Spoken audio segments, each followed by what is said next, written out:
Uh, We're going to have the second panel come up, and that panel is current research on the impact of DACA and the California DREAM Act. Professor Daniel Solorzano is going to be the moderator for that panel. He's hurried over from an education school retreat, so he's with us now.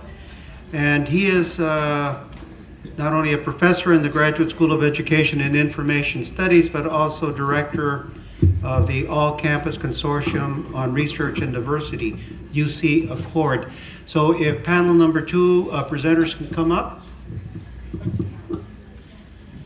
Okay, this final panel is it's titled "Current Research on the Impact of DACA and the California DREAM Act," and we've assembled an amazing panel of researchers who are doing some of the cutting-edge research in this area. I'm going to name all of the folks, and then we're going to just bring them up. There's four presentations, but I'll start with the first one. The first presentation is Lindsay Perez-Huber, Professor Lindsay Perez-Huber at Cal State Long Beach in the Department of College of Education, along with Brenda Pulido Villanueva, who's a master's candidate there at Cal State University Long Beach.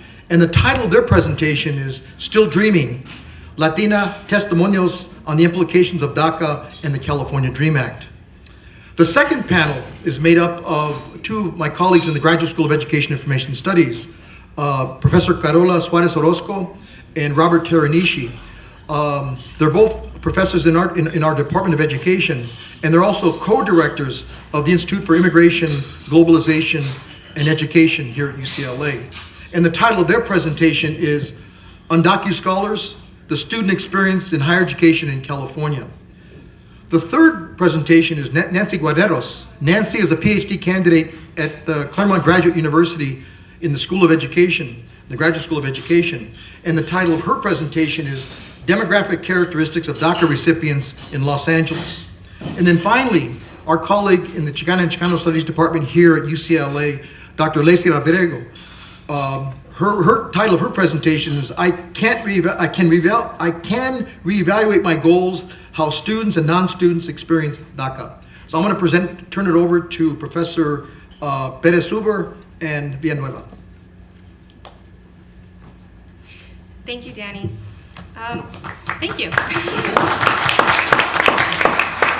So as Professor Solorzano mentioned, we are presenting a study today. It's a qualitative study on our own respective studies that we're bringing together today to share you some testimonials of students and also college graduates around the impact of DACA.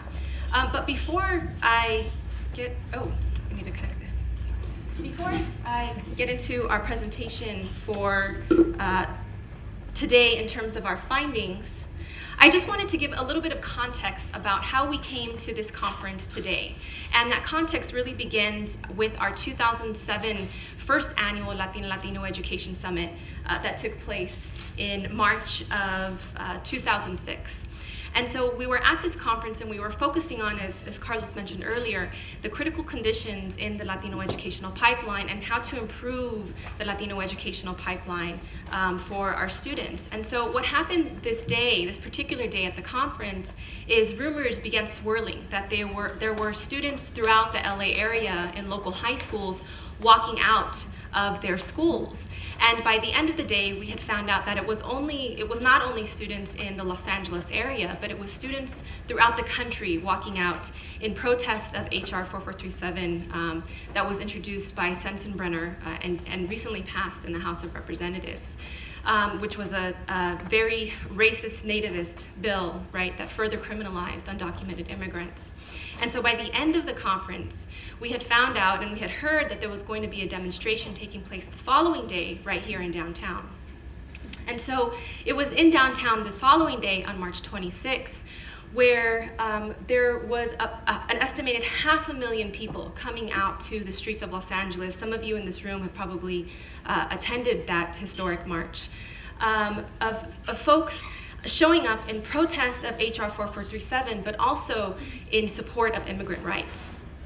And so being at this protest, I began to think about how we were part of this historic event, right, that was happening in March 2006, and yet at the conference we had the day before, and in our planning of the conference, immigration and undocumented students was only briefly mentioned, right, in this conference. So it was really this movement, right, this activism at the moment that had pushed many of us as researchers, many educators, and policymakers to say we need to pay attention to not only undocumented students, but the immigrants' rights activism that was taking place during this time.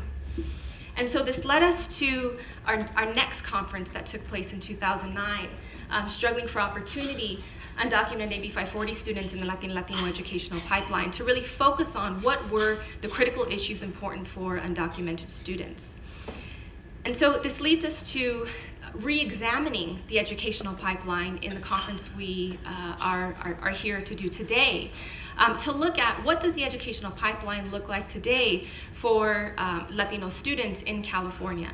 And so the way that these pipelines work, and you'll find these pipelines in the report that we wrote for the conference today, but it begins with 100 elementary school students entering education for each of the major racial ethnic groups. And what it shows at each benchmark of education, so for high school, how many females, which is the first slash, and how many males, which is the second slash, are graduating high school. So for white students, about 94 female and male students will graduate at the high school level. At the college level, there'll be about 38 females and 42 males who graduate with a BA degree. At the MA and equivalent level, master's degree level, about 14 women and 17 men who will graduate with an MA degree. And at the doctorate level, there'll be about 1 woman and 3 men to graduate with a PhD or equivalent.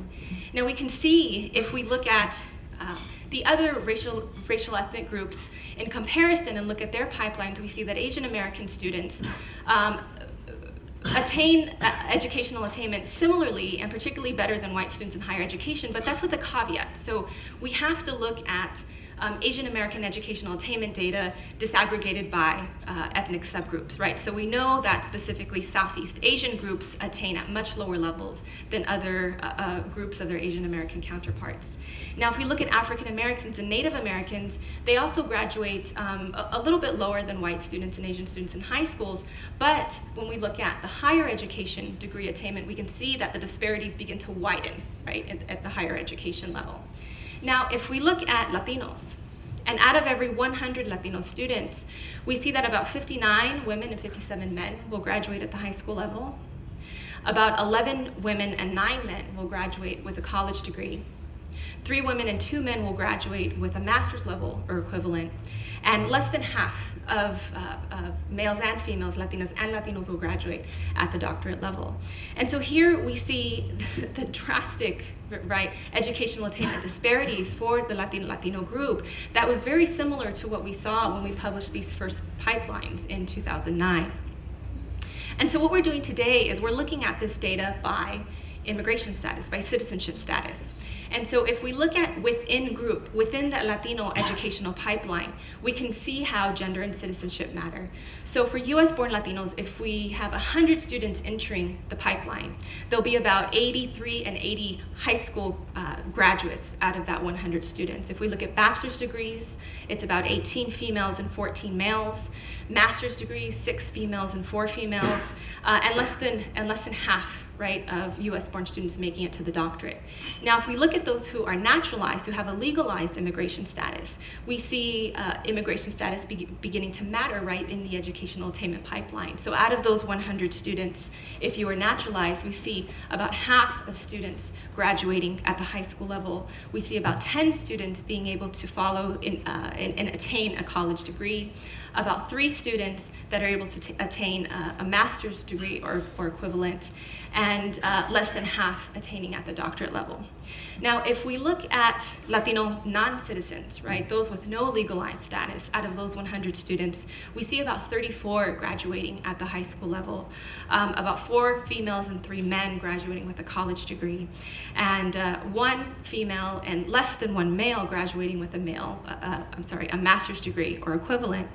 And for the doctorate educational attainment level, this is nearly zero, right, when we're looking at the data. And this is using US Census Bureau American Community Survey data to look at this pipeline. So what this data tells us is that citizenship matters. It matters in the educational attainment of the Latino educational pipeline, and it matters for us who do this work in thinking about how can we improve these educational conditions for a large segment of our population and our students in California in particular. So I just wanted to give, we've talked about DACA, we've talked about the California DREAM Act, but I just want to give a little bit of a context, right? There's been a long legislative history that is a part of the policies that we're focusing on today. And several people have mentioned the significance of PLYLR in 1982 that establishes public free education for undocumented children in the US. And this is brief, right? These are only a couple of the key cases. Leticia A in the 1980s, which established residency that then allowed undocumented students to pay in-state tuition. And then we have the Bradford cases, also known as the Bradford Orders. There was two parts to this, and the story is actually very interesting of how this case was brought by a staff member working in the registrar's office here at UCLA who did not want to conform to the policy of Leticia A and challenged the suit in the court, who said undocumented students should not be eligible for residency that would then allow them to pay in-state tuition. And then, of course, AB 540 in 2001, where students again are able, undocumented students again are able to establish residency to pay in-state tuition. So it had been over a decade, right, before we see the California DREAM Act that was passed then in 2011, which, as several of our presenters, Dr. Chen, talked about the specifics of the California DREAM Act and what it allows students access to some forms of financial aid. And then, of course, to DACA, where we are today, the federal program announced by Department of Homeland Security that then allows a temporary work permit and a social security number and lawful presence. But as Professor Olivas mentioned earlier, this is a temporary program, right? A temporary program for those many, many people who have applied under a DACA and have become DACA-mented. So our question that we examine in this qualitative study is, what impact do these policies have on the lives of the undocumented? And so we're drawing from two separate studies, Brenda's study that examines the experiences of 11 Chicana Latino women, and she's conducted 11 interviews, in-depth testimonial interviews. And for me, a longitudinal study that I conducted from 2008 to 2013-14, where I began with a study of 10 undocumented Chicana Latino women and have followed them since, and have conducted some follow-up studies with them. And so I've interviewed both students at both points twice, and so I did 20 interviews in 2008 and 18 in 2013, 2014. And so this is what our data looks like that we are going to be drawing from today in our findings that we'll present with you. So all of these participants identified as Chicana Latina, and all of them were born in Mexico. They were from working class, low-income backgrounds. In Brenda's study, her students were California State University current undergraduate students. And in my study, all of the women had graduated from a UC institution, and they were either undocumented or DACA-mented at the time of their interviews. And so I wanted, oh, that's not how that looked when I did it. I don't know where that came from. So I wanted to just talk about what testimonial is, because testimonial is really the centerpiece of this work. And so we operationalize, or our understanding of what testimonial is a strategy of resistance historically rooted in Latin American human rights struggles, where a testimonialista, the person giving her testimonial, speaks with a political intent, right? So this is also how it's different from other qualitative strategies, to reveal the multiple and layered injustices she has suffered as a means of healing, empowerment, and advocacy. So testimonial inscribes the collective stories of oppressed groups into a public memory and into community histories. So it is a reclamation of power and agency of those who have been historically and strategically silenced. And so testimonial has, in our use, is grounded in a Chicana feminist epistemology, which really comes from the work of a scholar who is in the room today, Dolores Delgado Bernal, in really shifting the research paradigm to value and recognize other forms of knowledge that are significant in the research process, that allows us to draw on our cultural intuition as from our personal experiences, from our academic experiences, and bring those into the research process itself. And we also conducted a critical race grounded theory approach, where there are no pre-existing codes or themes as in traditional grounded theory, but are pre-existing frameworks to look at the structures of oppression that mediate remediate the lives and the experiences of these women are also critical. And so we wanted to share with you how we do this work, because I think it's important to also the process of testimonio, where we identify these preliminary themes through this grounded theory process, but we also, in line with CFE, incorporate the women into the data analysis process to talk about how they would theorize and how we theorize about their experiences. And so it leads to this final kind of building and bridging theory that are grounded in their testimonio. And so this leads us to several areas of findings. The first one that we'll talk about today is this sense of protection. So here, Victoria, a UC graduate, is sharing her sense of protection that came from DACA. DACA to me is a step towards having an actual life that I dream about when I was younger. DACA is about improving the quality of life that undocumented young people have and the opportunities that come with that. You don't feel it when it happens, DACA approval. But when you think about it, you just feel a sense of protection. So here, Victoria is really showing how after DACA was implemented, she just felt protected by this policy and was able to envision new opportunities that open up for herself. The second finding is new possibilities. So this one, Ruth, a UC graduate as well, she shared, I think DACA just really helped me to feel confident about the decision of going to grad school. I felt confident as in, like, I want this, but I didn't know if I would accomplish it. I had no idea if I would get scholarships, but I felt more ready to leave my job and take the steps towards that. And I think when DACA passed, it made me feel more confident.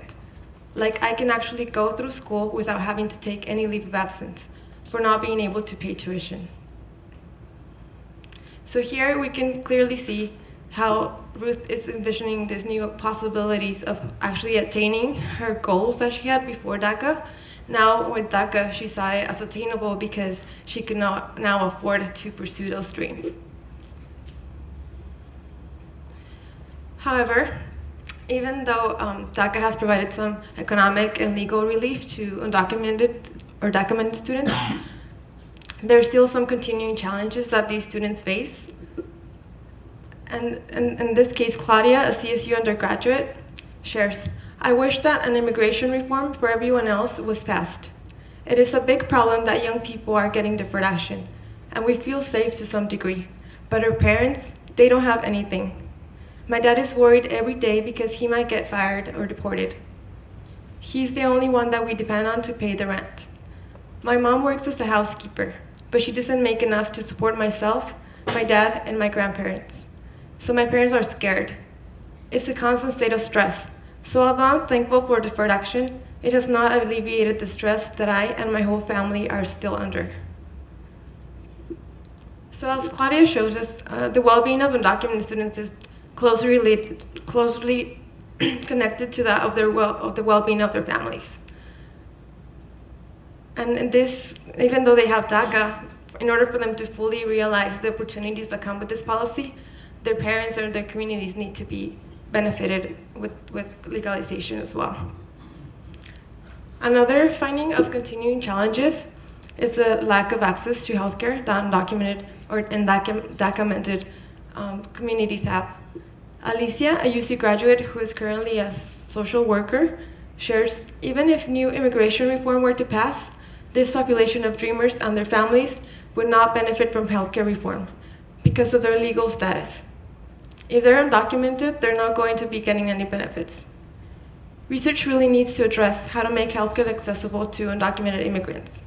So this population, which has already been experiencing this lack of access to healthcare, is going to have even more lack of access. So as we see, even though there's DACA, there's still a very basic human need that is not being met for these undocumented communities. So based on these challenges that documented students continue to face, we have some recommendations. So the first one is more of a short-term recommendation, meaning that DACA needs to be broadened. And this means that the government should provide more support for associations and organizations that help undocumented people apply for DACA so there could be more applications or more people benefiting from this policy. Or a longer-term solution is to create a plan for an inclusive, comprehensive immigration reform that not only benefits students, but also their parents and communities. Because as our findings showed, the well-being of students and their ability to pursue educational and professional opportunities is intricately connected to that of their families and their communities. And finally, the immigration reform needs to be reframed to a human rights frame, because we need to make sure we understand that immigration, undocumented migration, is a result of US policies such as the North American Free Trade Agreement, NAFTA, and the CAFTA, Central American Free Trade Agreement, and is a humanitarian crisis that we should see as we all being socially and morally responsible for. Because this continues to affect undocumented migration today. When we see the unaccompanied minors and children coming to this country, we need to think that they are human beings who need to be provided with the help they need.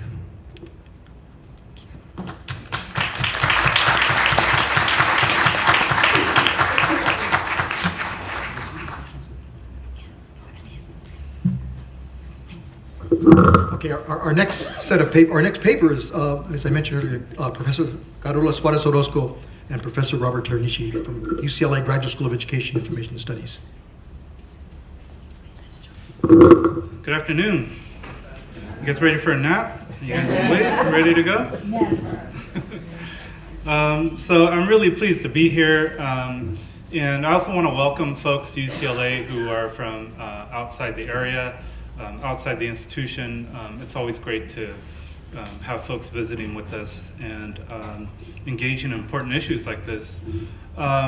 So I'm really pleased to share with you this project I've been working on with Carola Suárez-Orozco and our research team out of the Institute for Immigration, Globalization, and Education in the Graduate School of Education at UCLA. I want to take a moment and acknowledge some members of the research team that work really tirelessly on this project. Cynthia Alcantar, who's back there, and Edwin Hernandez, who's there. I also want to acknowledge the Ford Foundation. They're our lead funding partner, and they've really been an important source of support for us to do this work. So I'm going to just tell you very briefly about what the project is, and then Carla's going to talk about some of the very early findings that we have coming out of the project. This happened to me last time I used a Mac with PowerPoint. I don't quite... Okay, there we go. One at a time. Each Okay. one. Okay, so UndocuScholars is a collaborative action research project that includes researchers, or I should say faculty, students, members of community organizations and advocacy groups, and higher ed practitioners. So the impetus for this work was really because of a need for survey data that can help represent the range of educational experiences and the life circumstances of undocumented students. We also have a lot of goals related to training the next generation of scholars and thought leaders. So we work with graduate students, and we also work with undergraduate students, folks aspiring to conduct research around important issues like this. And then, of course, we have a goal of bridging the gap between research, practice, and policy, as well as finding ways to engage advocacy groups in this process of research, and then having research better engage the work of advocacy groups. So this research is unique in some ways. Prior studies have mainly focused on students in certain states, students attending mostly selective or more selective colleges and universities. And then most of the prior research has primarily focused on Latino students. So we wanted to study students from a range of racial and ethnic backgrounds in as many states as possible, and in a range of different institutional settings. We collected data through an online survey We had both open and closed-ended questions related to the demography of students, their aspirations and expectations, attitudes and opinions, and access to and use of financial aid.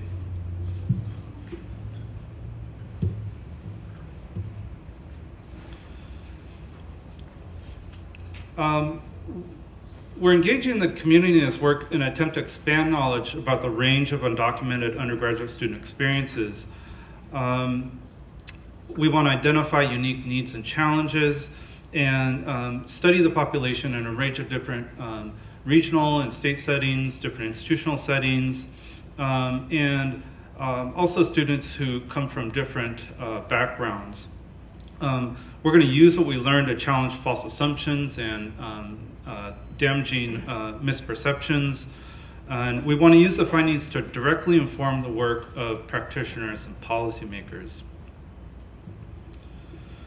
A big part of how we are engaging the community is through our website and social media campaign.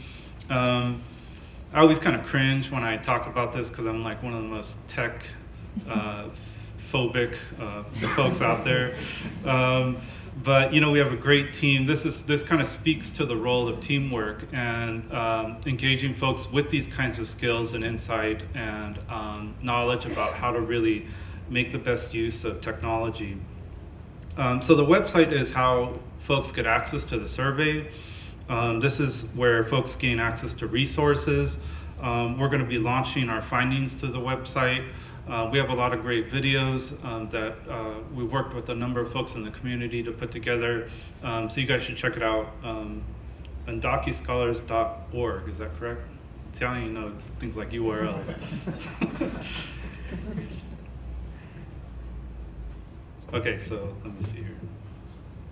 I think this, no. All right, so quickly, to date, we have valid responses from 866 students.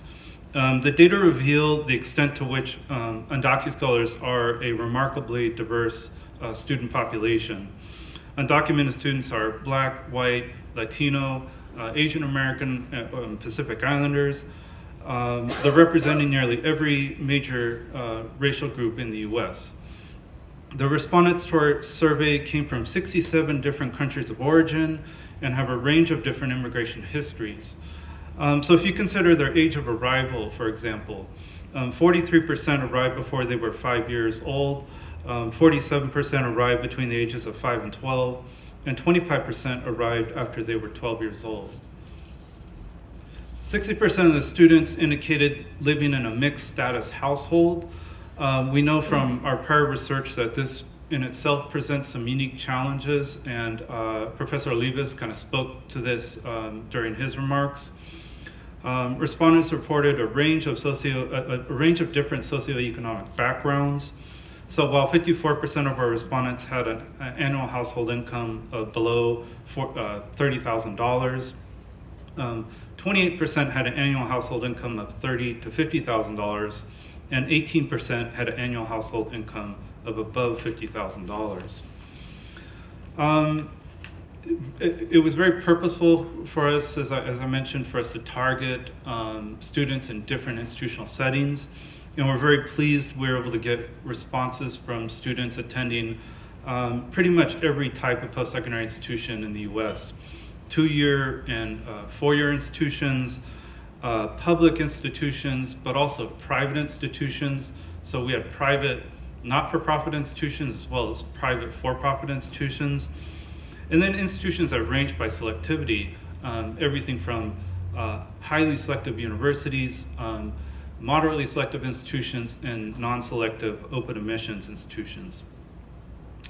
Finally, while a high proportion of respondents had applied for DACA, it's important to note that 38% had not. So remember also this is a national survey, right? So it varied from state to state, and that's something we're going to look at more closely in future analysis. But 62% of the students that had not applied for DACA indicated that they did not think that they qualified for it, right? So this speaks to some of the points that have been made earlier about there is criteria for being eligible for DACA, and there are a lot of folks who do not meet the criteria. So I'm going to pass it over to Carola. I just want to mention real quick that our state representation was heavily centered around California, but we are encouraged by the fact that we have responses in other regions of the country. We're going to be conducting regional and state analysis. This is very important, as you guys know, considering the wide variation in how different states and also institutions within different state settings vary in their tuition or aid policies. And then also the kind of procedures that exist for gaining access to these institutions and access to certain resources. So I believe today Carola is mainly going to focus on the responses from California. Again, we have to also realize that California is one of the more progressive states. We have the California DREAM Act, we have AB 540, so it's an interesting discussion around what does DACA do in a setting like California. So that said, I'll pass it over to Carola. Good afternoon, everyone. Thank you very much for joining us today. Thank you very much, Robert. So, Angela, I was thinking about what you said earlier about being a little embarrassed to be speaking in front of this crowd, and I'm sort of feeling that way today as well, because we actually closed the California portion of our data just on September 30th. So we are really coming out really early in honor, because we wanted to do honor to this group and really start talking, so we're talking really early about just some of the very tippity tip of the iceberg of some of our data. And so we really want to honor the work, the work that we're doing. So what the goal of this work was to do this iteratively. That we developed a survey with a group with a community group, with student participant group, with faculty advisors, and we used the voices of the folk who advised us to form the survey, right? And then and in the survey there were a lot of questions that were forced choice, and there were some qualitative questions as well. And our role is to then turn around and make sure that we get the message out correctly. And the whole it's going to be very iterative. So we're going to slowly roll out a little bit, make sure that we got the message right, then roll back in, and then we'll go out to the policy and practice world. So this is just the very first tip, and we want to make sure that this is we're trying it out here. So bear with us, okay? And so we are now just gonna, and because this is a California audience, and we're talking about California, we're gonna just talk about the DACA, the California portion of the data. So there was one qualitative question. We had three qualitative questions, open-ended questions, where we asked, one was, what's the most stressful thing about being an undocu student? Another one, which I'm not going to report on today, though I am going to report about it tomorrow at the conference at the Labor Center. There's another question that asked, in what way has your college experience changed since you obtained DACA? So there'll be some parallels with what you're talking about. That's what I'm going to report on today. And then there's another question, which I am going to report on. What would you tell college administrators if you had their ear? So I'm going to very briefly touch on that, and I'll expand more on that tomorrow when I have a little more time. So in response to this question, the first, we coded several, and I remember, we had a week and a half to begin to code. So what we did here is, we had 800 responses, right? So we took the first 100 and developed a first emerging set of codes. And obviously we're gonna have to go in much deeper and do it better, but this is just some emerging codes. So one set of codes is around, did it change your life or not? Another set of codes came around academic domains that have changed their lives. Another one is around practical domains beyond college, and the last one will be around psychosocial domains. So I always like to give a map of people where they're going. So did DACA make a difference? That's the one set of codes that emerged. So many folk are reporting, and we'll code how many. Well, can't do that. I can't tell you that result yet. But many reported positive changes. So, for example, it improves my experience by making me feel more in control of my life. Before I felt impotent. Now, little by little, I'm starting to feel like my dreams are possible. Other folks said, it didn't change my life all that much. And here are some ways in which they say that. It really has not changed much, as I've always been open about my situation. So they're saying, I've always been kind of out, so, and now this is California, right? So and as you mentioned earlier, AB 540 and the California DREAM Act and DACA all happened at the same time. So maybe in California for some students, if you're already out, it doesn't make that much difference. The other group, another set of responses I began seeing is, my college experience has not changed after I obtained DACA because it is essentially a permit for work, which is something I've been doing since high school anyways. So people are kind of doing it anyways, and they're working a lot, and they're just doing more of that. So that's one pattern that's we're going to be exploring. Another academic area is a perceived ability to transfer to better colleges. So a couple of example quotes. There should be quote marks.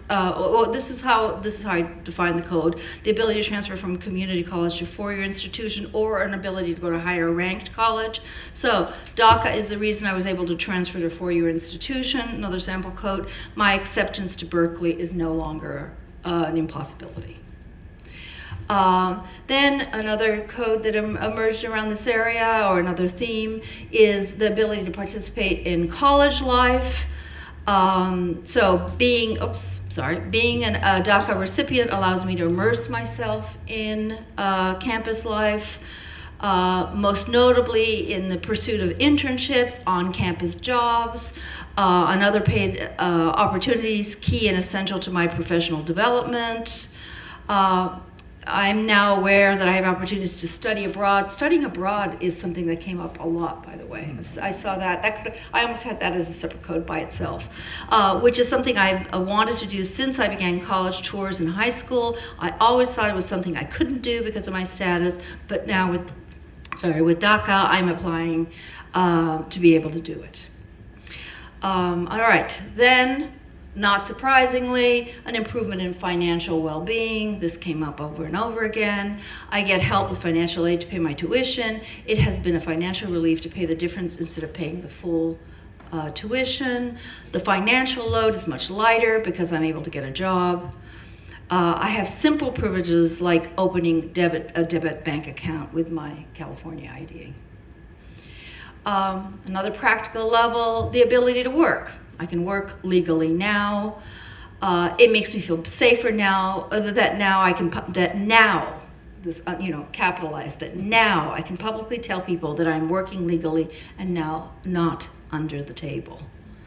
Most notably in the pursuit of internships, on-campus jobs, and other paid opportunities, key and essential to my professional development. And people go on and being able to talk about being able to do internships to be pharmacists or to be engineers and that sort of thing that before they were excluded from. Then on another practical level, a reduced fear of deportation. Rather obvious, but again, this is an open-ended item, and people wrote volumes on this. So on a personal level, I'm more calm about not being deported. I don't have to worry about being detained and deported. And yet, they have ongoing, and this is something that you talk about, ongoing concerns for loved ones.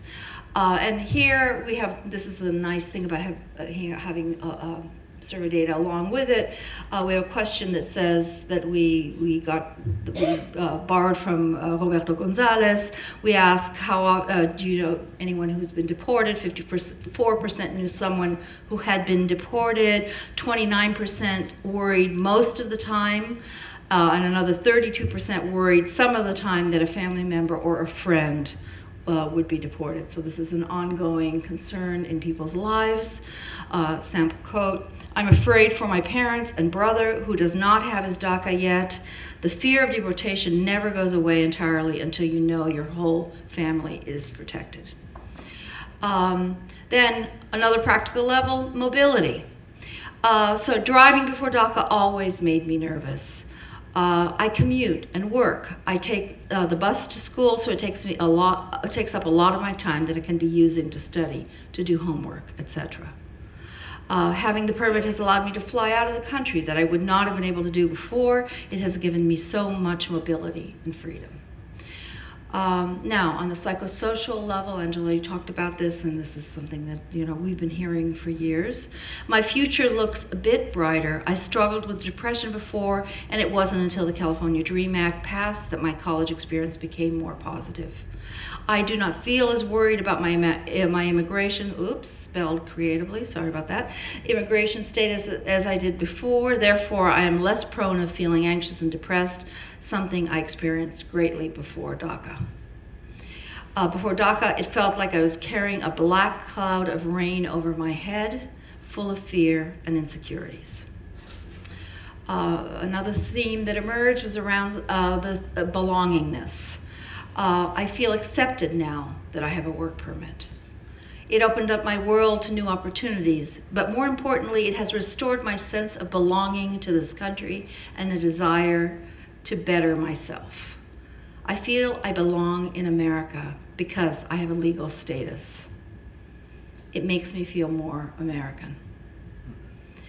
And last, and very much along the theme, I think you termed it something else. I don't remember now because I have a fading memory, but around a brighter future. And I looked for rainbows, and I picked one that was not. Lots of rainbows on the internet are like, like explosive. I picked a muted rainbow because I don't think the rainbow is quite as bright as we'd like it to be.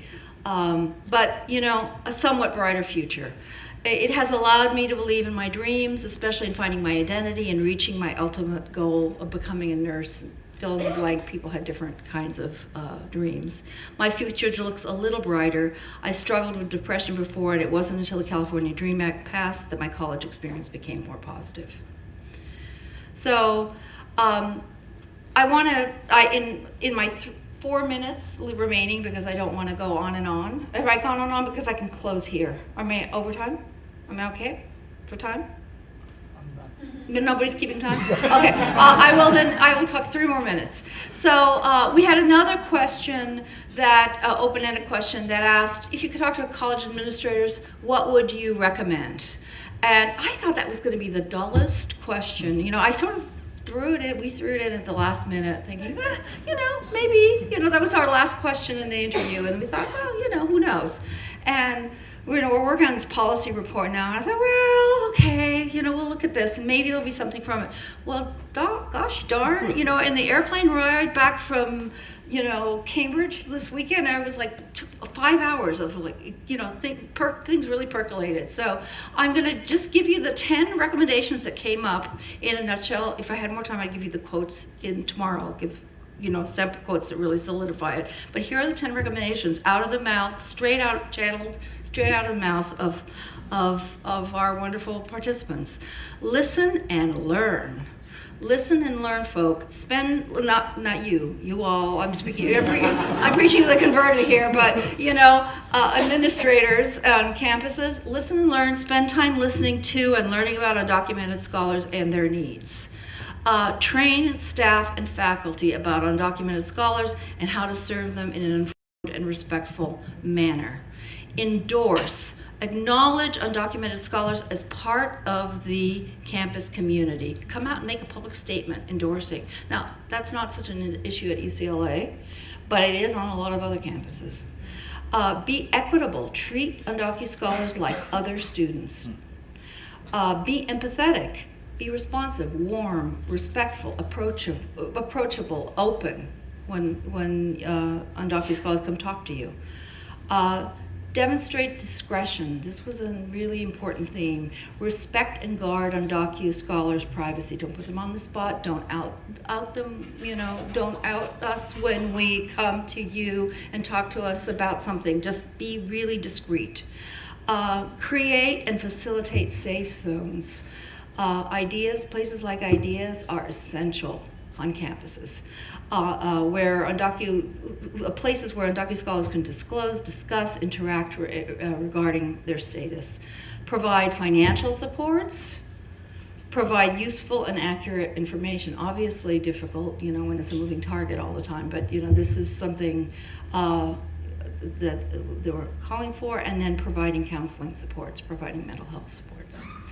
So in conclusion, this is all a very preliminary foray, so forgive me for any mistakes.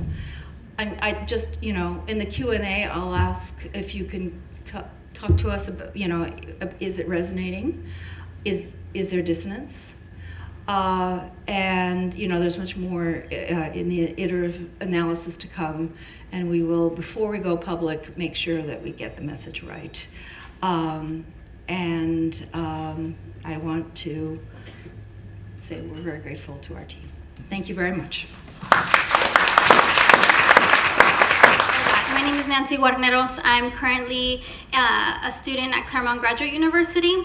I focus on undocumented students in higher education, and a lot of this research is very personal to me. I actually attended UCLA. I did my undergrad here in sociology and education. Dr. Solorzano was my advisor for my master's, and so it's been sort of a full circle experience, because I was here when the first Latino policy that focused on undocumented students, and I also helped with the policy report. So to see this and to continue to discuss these issues is really important for me.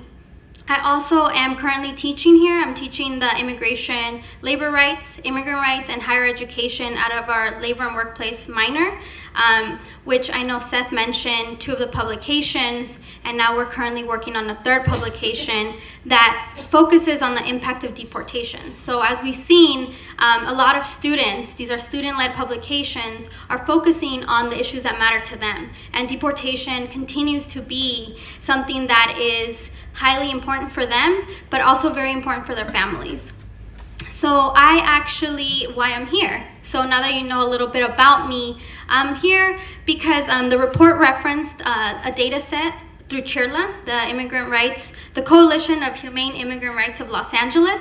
And I've been working a little bit on the data and trying to see. So I wanted to give you some background information on the data, and then give you some new numbers of some of the variables that we unfortunately couldn't include, but I thought it helped in developing this profile of who DACA applicants are and this impact. And I'm going to intersect some of my comments as well as with the service providers, because I feel that we talk a lot about this policy into the individual, but I think needs more work, and there's a need to include the perspective of service providers, of who is providing the support and the help to actually get DACA. And so I also wanted to acknowledge 2 individuals who worked here at CHIRLA and have the hands-on experience of working with people who applied for DACA. That's Mariana and Ignacia. Thank you so much for your work. So I'm pretty sure they've seen this numbers millions of times. So for other folks, I really hope that it continues to build this profile of who DACA applicants are. I think we're in a very important time, especially with this new policy, to get to understand the experiences of documented individuals. And so with that, CHIRLA, it's in Los Angeles. How many people have heard of CHIRLA? Okay, good. Okay, great. So we're on Los Angeles. We know this great organization. So CHIRLA, just to give you a little background information, it started off of after the immigration reform, when there was needed for politicization, for a lot of support, advocacy for the immigrant rights community. So they have a very strong network within Los Angeles. So when the announcement of DACA happened, CHIRLA knew that there was going to be a need to help parents help their children apply for DACA, for the people who can qualify. So they decided to open a legal center in Chirla that would only focus on DACA applicants. And so the DACA Center is actually run by Luis Perez, who is the director now and actually was the first undocumented student to graduate from law school here. So I want to really acknowledge him because this is actually a lot of his work and a lot of the managing and leadership of him. And so Chirla has now, to backtrack. So when when DACA was announced, there was given a window of 60 days after the application was going to be released. That's not enough time, I believe, and I think we know as service providers, the researchers, people who are applying, and the people who are providing the service kind of went on this roller coaster of learning of what works, what isn't, etc. And so if we can see it even as an example to show you how much work is needed to do an implementation of a policy, we can look at the driver's license, right? It's taken a whole year to do preparation for the DMVs because they have an estimated of 2 million people who will benefit from the driver's license this coming up January 2015. So Chirla opened its doors and said, we're gonna help people with their applications. So the day that it opened on June 15th or August 15th, after 60 days, they had about 1,000 people, if not more, at their doors waiting to get services, waiting to understand the application and how to file it, etc. And I think that's really important to understand that this application is very evidence heavy and it requires for someone to be reviewed, etc. So Chirla opened its doors, and at the time when this was brand new, nobody had applied for it, nobody knew anything about it. It was kind of a learning process. So at that moment, I believed it was a time to kind of understand, after this policy, is how does this impact education, occupation, etc. So Chirla, I supported them in helping them develop a survey where people who came in to give their application reviewed would then get surveyed after. And so they have now, as of today, have collected or helped applications, over 3,000 applications. And so the study actually that we focus on in the report is based off 1,321 applicants. And so the report really emphasizes on gender, education, work, and age, but I wanted to give a little more emphasis on what are the other variables that they're looking for. And to make things a little more complex, it's been 2 years, so now the renewal status. And I think in order to understand really the impact, it's gonna be important to track people after 2 years to really see how the impact has been in people's lives. And so with that, I'm going to end with a little bit of what's happening with the renewals and the economic impact. So in the report, we looked at gender, national origin, education level. So geographically, where do the applicants come from? In a short answer, from everywhere, not just LA where they service, but in different cities, different counties, all over LA County. To when I had made maps for them, we had some applicants actually from the Bay Area. So Chirla is known for their service in trying to get this application done and the service that they provide. And so I wanted to emphasize that there's a huge need out there still, that people don't know necessarily how to apply for it. I think we've mentioned that they didn't really know the information about DACA or if I apply, etc. Unfortunately, I would say the first year and two, there was a very big hype on DACA. And as numbers, I'll talk a little bit about why the numbers have decreased or why I think they've decreased. So has the support and funding for service providers to provide this service for DACA. I think there's an emphasis on comprehensive immigration reform at one point, but it's definitely, the need is there. And so in this map, you can see a lot of the little dots are actually people who came into Chirla to apply. So you can see it's cross range, and they're only housed in Los Angeles.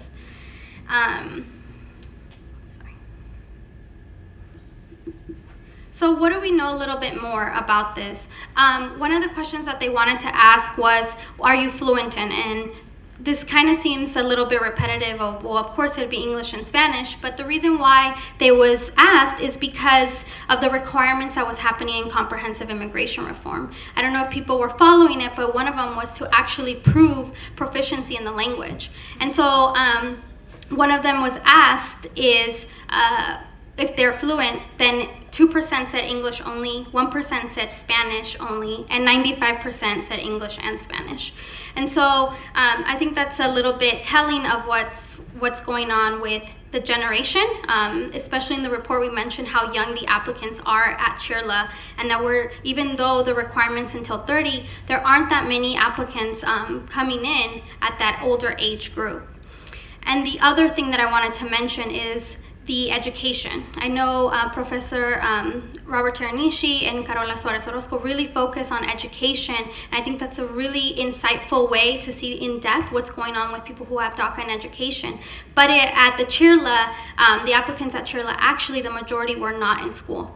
They were actually working in jobs, and we'll see as you read in the report, that the jobs that they were actually doing were not their ideal jobs when asked. They were doing either service work, and once they received DACA, a lot of them wanted to pursue their ideal jobs, which actually were all in some of the STEMs, as in doctors, medical, fields, and mathematics, etc., teachers of math, science, etc. So that was another interesting finding. Again, one of the key things that we constantly see is that for us, it's very obvious that many of us come from mixed status families, but it is, again, the data is also revealing that it is true. It's rare to see a family just with one status. It's completely mixed, and that also continues to be very dynamic within the family. More than 60% had one family or more of mixed family status, and that included U.S. citizens, legal permanent residents, and even visa holders. Household. So these households, the average household that we found at DACA in the DACA applicants was 4.7 members. And compared to the U.S. household in the U.S., and the average in 2012 was 2.6. So we're seeing one of the reasons, again, for I think of the decline that I was mentioning of DACA applicants throughout these 2 years. I think it has to do with cost. If you're having a family of 4 and you've saved up for one member, the application is $465. So if you multiply that, you see where I'm going. It becomes expensive. And that is not to say that this is the only way that they're trying to get their residency. There are other families who are still waiting in line and doing their process, and so that means cost for that as well. Income. The average estimated total income is $18,000, and then I wanted to compare it to the 2014 poverty guidelines. And so we can see now we have a family of 4, which is the average, and a total income of $18,000. One of the questions that I also wanted to know, or that we were seeking to understand, is not just what happens after DACA, but how was life before DACA? And so one of the questions that asked was a lot about discrimination based on your status at work, school, and in your larger community. And what we found is that the 2 places that they found most discrimination in was in the larger community and at school. And so it was interesting because I had to rerun the numbers again, because most of the answers were actually never. And so the 3 choices were never, sometimes, or always. And to me, that was very shocking as someone who's undocumented and has interacted with a lot of undocumented people. I would think that that was higher. So there's something to reflect on that and seeing how it is. So that was pretty interesting. And then life before DACA again. What were the challenges, before DACA? And so here are the 7 main things that were really important or the most challenging for DACA applicants. And I'll just read them off, and I think a lot of it, where we find ourselves now, has really addressed the needs of this community. And so one was not being able to get a driver's license. That was huge. And so as we saw Professora Carola Suárez-Orozco say, driving and and mobility was huge. And so not being able to get a driver's license, not being able to use your education. So students who have graduated and be able to use their degrees. Third is not to be able to work legally. Fourth is not being able to access health care. 5 is not being able to vote. 6 is not being able to access financial aid, and 7 was not being able to travel outside the US. So these are the different challenges that were more significant for this population or for people who came into CHIRLA to do the application. And as we know, we're in a different state now with DACA that is able to provide the driver's license, work legally, and also with the California DREAM Act. And again, I also want to emphasize that this is California and that geographically the experiences of undocumented youth just are so different across states. And so I know a lot of the immigrant youth are currently working just to get driver's license, IDs, etc., because they're not in the state that provides this now. And so one of the other things that we looked into is this sample or this answer really wanted to know why apply now. And the reason why we asked that is, like I mentioned, the first year that DACA had come out, there was a huge increase of applications. I think the first year was the largest application out of the 600,000.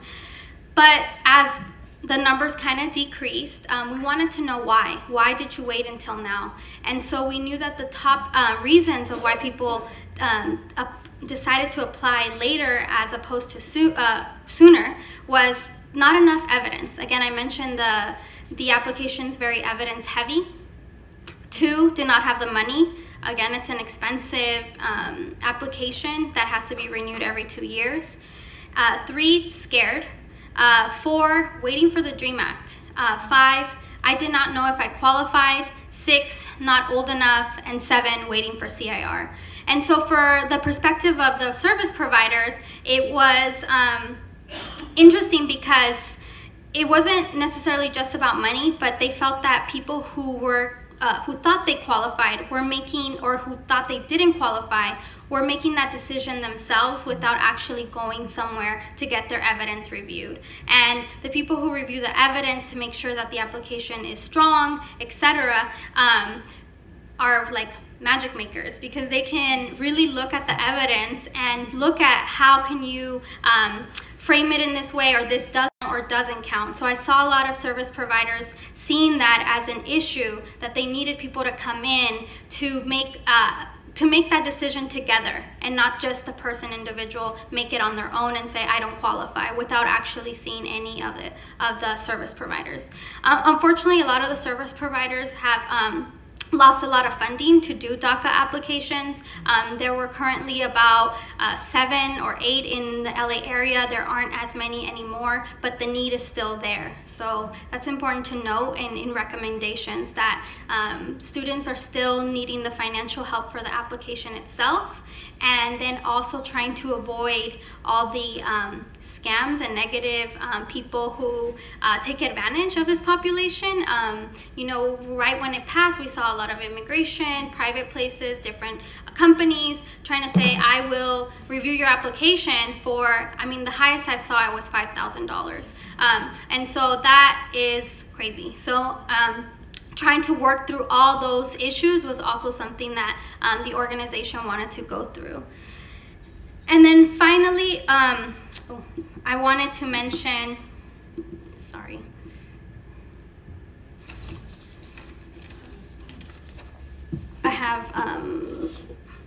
I mentioned the renewals. So the renewals are now happening, and so CHIRLA is now also trying to collect data on the renewals and trying to get people who started their first application with CHIRLA and also renewing their application, but also taking new applicants.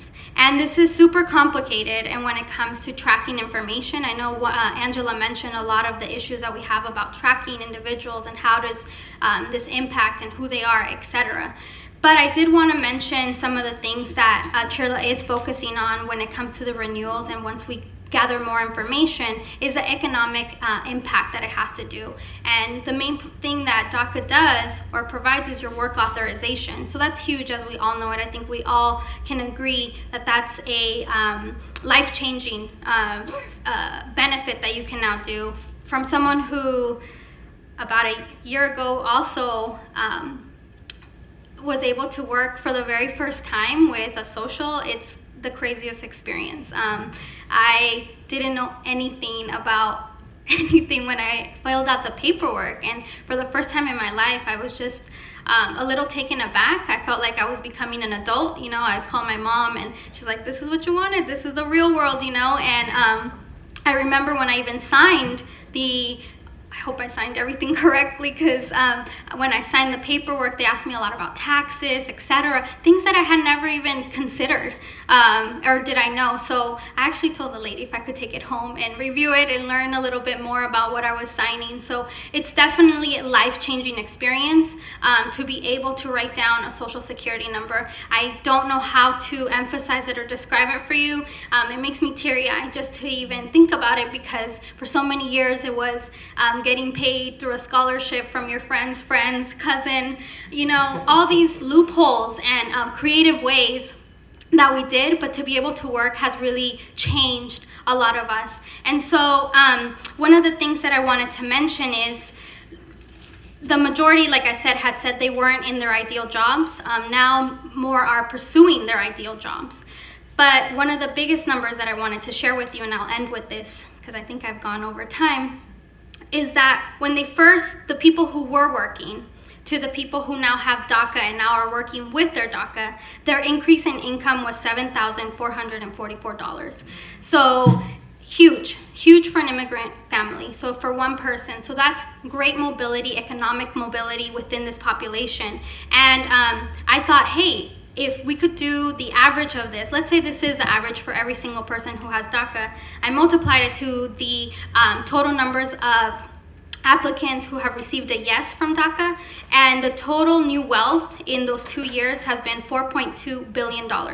So if we look at that, it's really generating some income. I haven't even discussed all the income when it comes to the application, but with that, I want to end that note on a positive note, that there's mobility, economic mobility, educational mobility, and like the report says, DACA is really providing those opportunities. So thank you so much. I'm here after if you want to talk more. Thanks everyone for sticking around. I feel like a lot of what I wanted to talk about has been covered. I really appreciate the work that all of my colleagues are doing, and so I'll take the opportunity to tell you a little bit about the study that I'm going to be talking about. It's an ongoing study. I've had the privilege of working with undocumented young people and now documented people since 2001.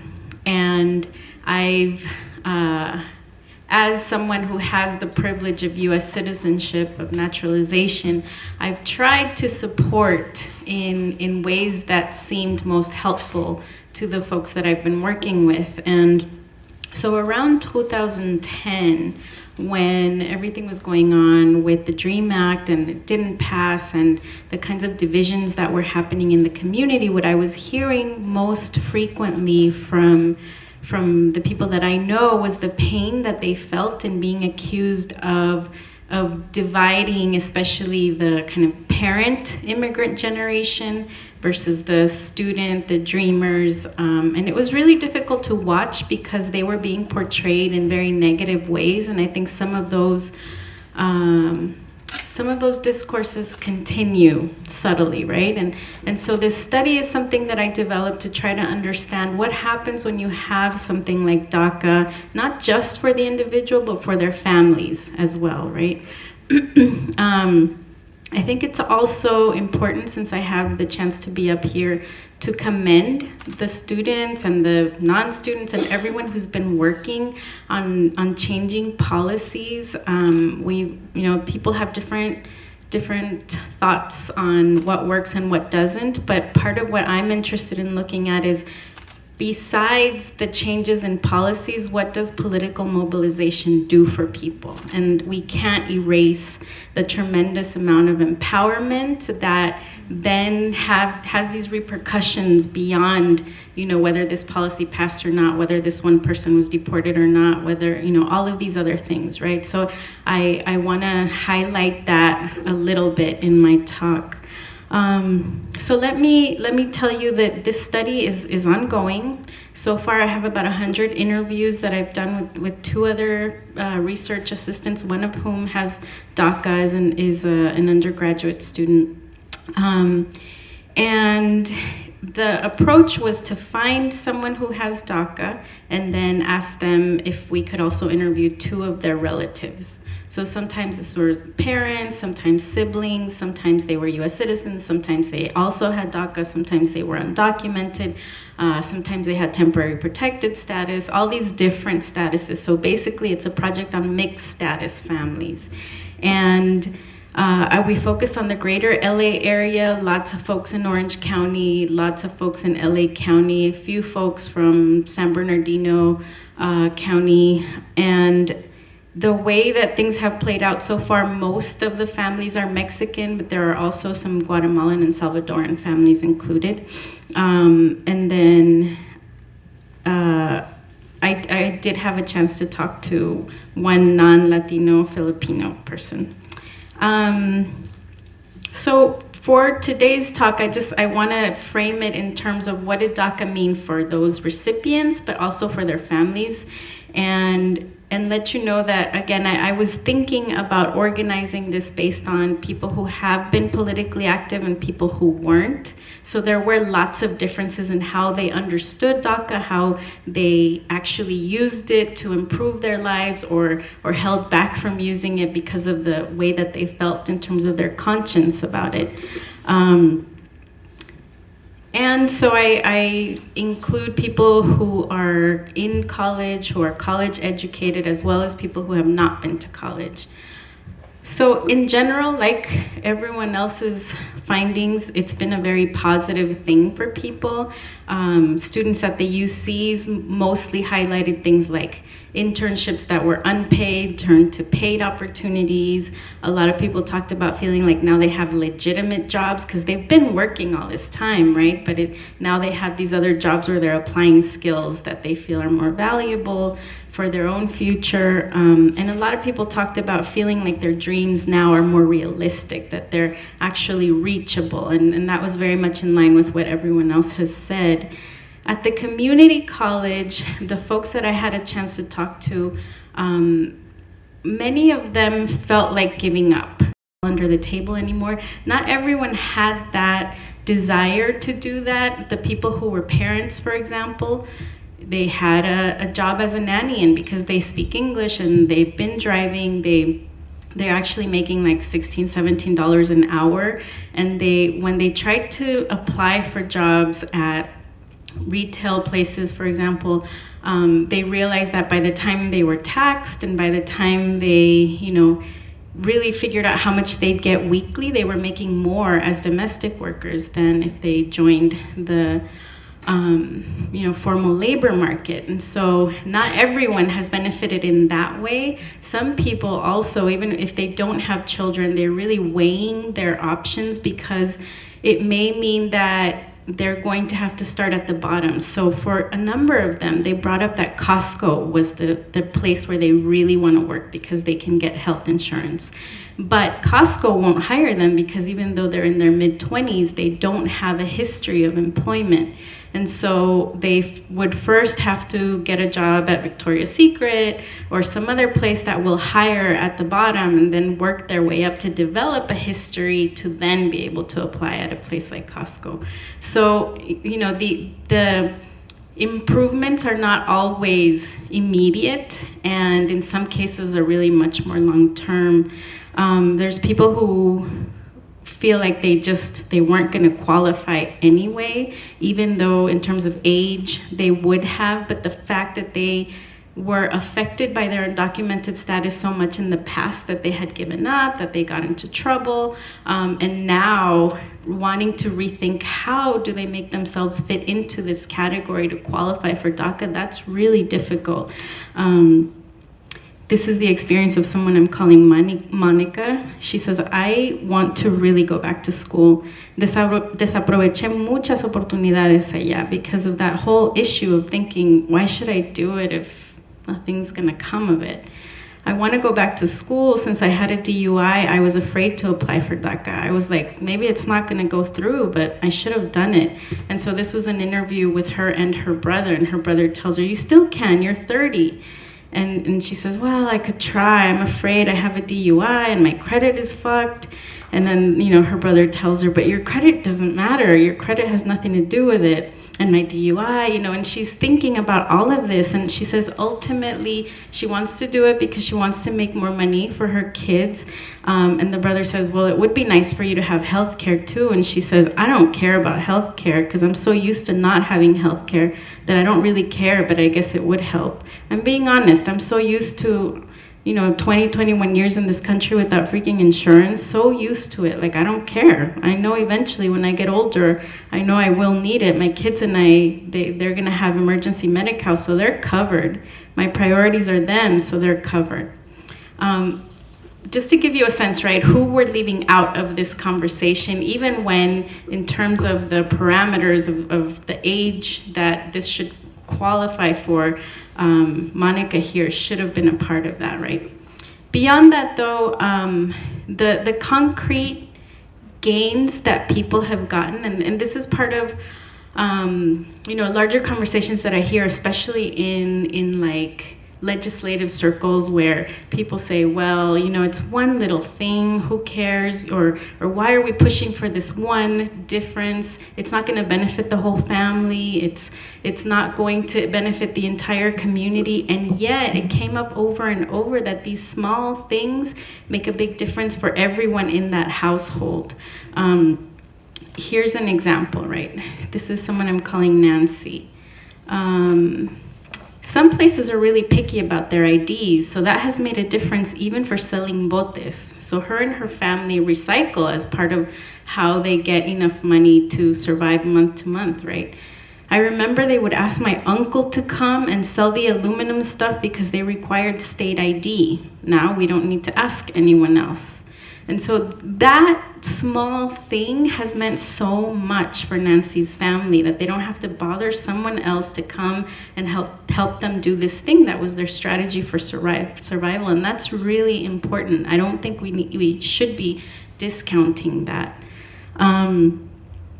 Even in terms of family relationships, and this is also something that I always care about, how do policies play out in these ways that are about intimate relationships? It's allowed for families to see each of their members in different ways now that opportunities have opened up. So Nancy also, she says, even for my parents, it's been different. They feel safe that we're driving. Before, we didn't learn how to drive because we didn't have a license, and my dad, I guess he's not so trusting of us or of the world, so he's like, no, just stay home. So they hadn't even bothered to learn to drive, and now this is a possibility that allows for her to take on this role within the family where she can protect them by being the driver that they might need, right? Geographically, it also opens up the world to people. And, it's interesting that a lot of folks found that people want to do study abroad, but even, at a much more smaller level, people talk about it. This person that I'm calling Hector, 23-year-old, he says, it makes me do more things. Just go out there and do more things. Back then, I was like in a little bubble in San Fernando Valley that I couldn't leave from it, and now I went to San Francisco. I've gone to different places, to Bakersfield. Suddenly, even going outside of just the different suburbs in LA can make such a difference. And those of you who have traveled know how much of a difference that can make on a personal level, to know that life can be different in other places. So those kinds of things also matter. I found it really interesting that parents felt like they could express themselves a bit more at seeing their children achieving more of their goals. This is an excerpt from an interview with a mom who who describes what it's like to see her daughters, both of whom have DACA now. She says, me siento orgullosa de ellas porque ahorita pueden ir a una oficina donde pueden agarrar un trabajo más fácil, porque antes batallaban para encontrar trabajo. And she just says it feels so great, and she's so proud to be able to see her daughters do this. That was her dream from the beginning, and now this, whether it's temporary or whatever, to be able to see the children accomplish something as basic as working in an office is a huge deal for families that, again, we can't discount as part of the repercussions of these policies. In terms of how people understand what DACA means in their lives, it's really interesting, the huge differences between whether someone's politically active or not politically active in getting this passed, right? Those who were not politically active, again, just focused on the concrete gains, very happy about it, were able to implement it as soon as they could, right? As soon as they could save up the money, as soon as they got their card in the mail, were very excited about it and figuring out how it was going to make a difference to them. For people who were politically active though, and who are conscious about the larger system in which these immigration policies continue to affect their families and their communities, they had a lot more difficulty in embracing this new opportunity, right? Many of them talked about, actually a number of them said that they got it in the mail and then they kind of left it alone for a week or two. A couple of people had lost it, and it sounded almost like they had done it on purpose just because they did not want to face it. And then they'd cry, telling me about what it was like to hold it in their hand the first time and to think, this piece of paper is what I've been fighting for so long, and this piece of paper is what now makes me different than my parents. And that was really difficult for people to accept that, and because so much of the conversations that happen in organizing spaces are about privilege, feeling like this piece of paper now means I have these privileges and I don't know what to do with them.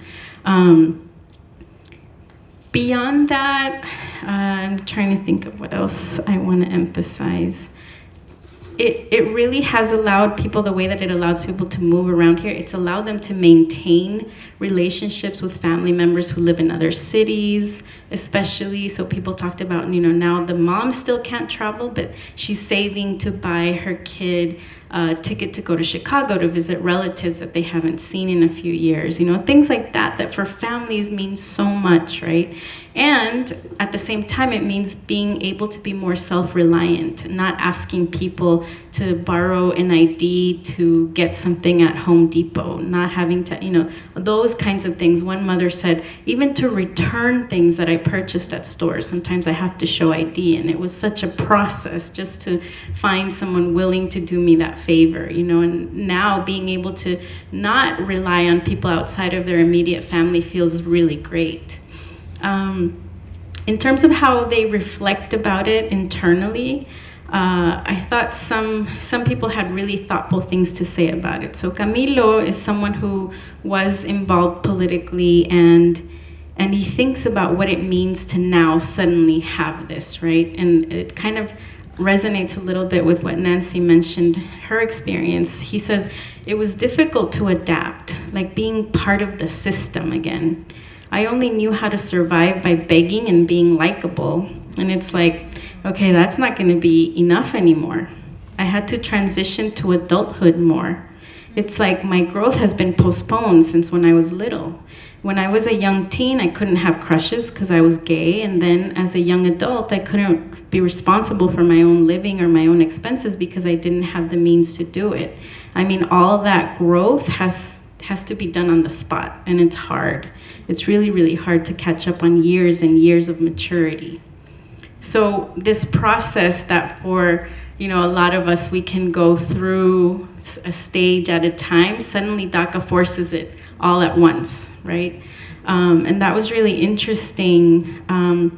A lot of the folks who were involved in community organizing talked about it as being bittersweet.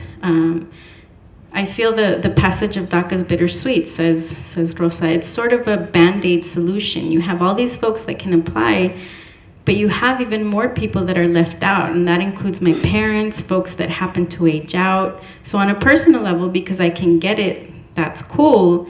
It's good for the people that can get it because it's good and it's helped them, but definitely it's not where we want to be. For those who think about, what it means as either a positive or a negative thing, I do think mostly it's this thing in the middle where they say, I'm not 100% fulfilled or whatever, but I'm at a point where I can finally feel I can reevaluate my goals. Because once I finished school, I was a little discouraged to push for different goals, but now with these opportunities, reevaluating my goals and also reevaluating how I can help others. So it's definitely going to open a lot of doors. Camilo puts it most succinctly. I wouldn't have seen it as a salvation, but it was like, okay, I'm drowning and now I'm not drowning. So that's nice, it feels good. But of course, and I really want to emphasize this point, right, when we think about the larger families and how it impacts students who are still in these mixed status families with parents who are undocumented or siblings who are undocumented. Sam says, even though I have DACA already, I always hear my mom saying, oh, my tooth hurts for the past 2 years and she doesn't have health insurance and I'm bummed that I can't help her, and she doesn't have, I can't give her my student health insurance here. And my mom's not getting younger, she's just getting older. And even though I might have DACA and stuff like that, my family still doesn't. And I think that I still feel so undocumented because the struggles that I had before, my family's still having it. My younger brother's still having it. My mom is still having it. And so I hope that, this is a good reminder, again, and we've mentioned this a few times today, that we're talking about individuals who are part of larger families and communities, and so all of that ties together to shape their experiences of the change in the policy and their experiences as students in these different spaces. Thank you.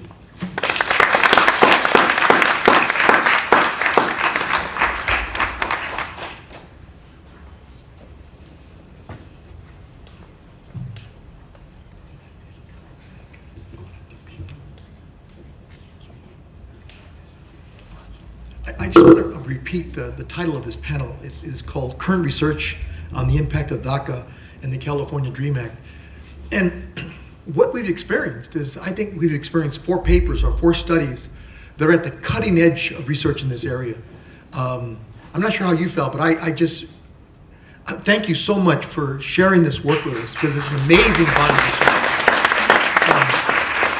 of just the range, the breadth of experiences that were on this panel, and as well as the depth of experiences. It was just an amazing experience to sit here and listen to these papers. But let's open up for questions and Q&A. We have a couple of minutes to speak with our colleagues here about these findings and about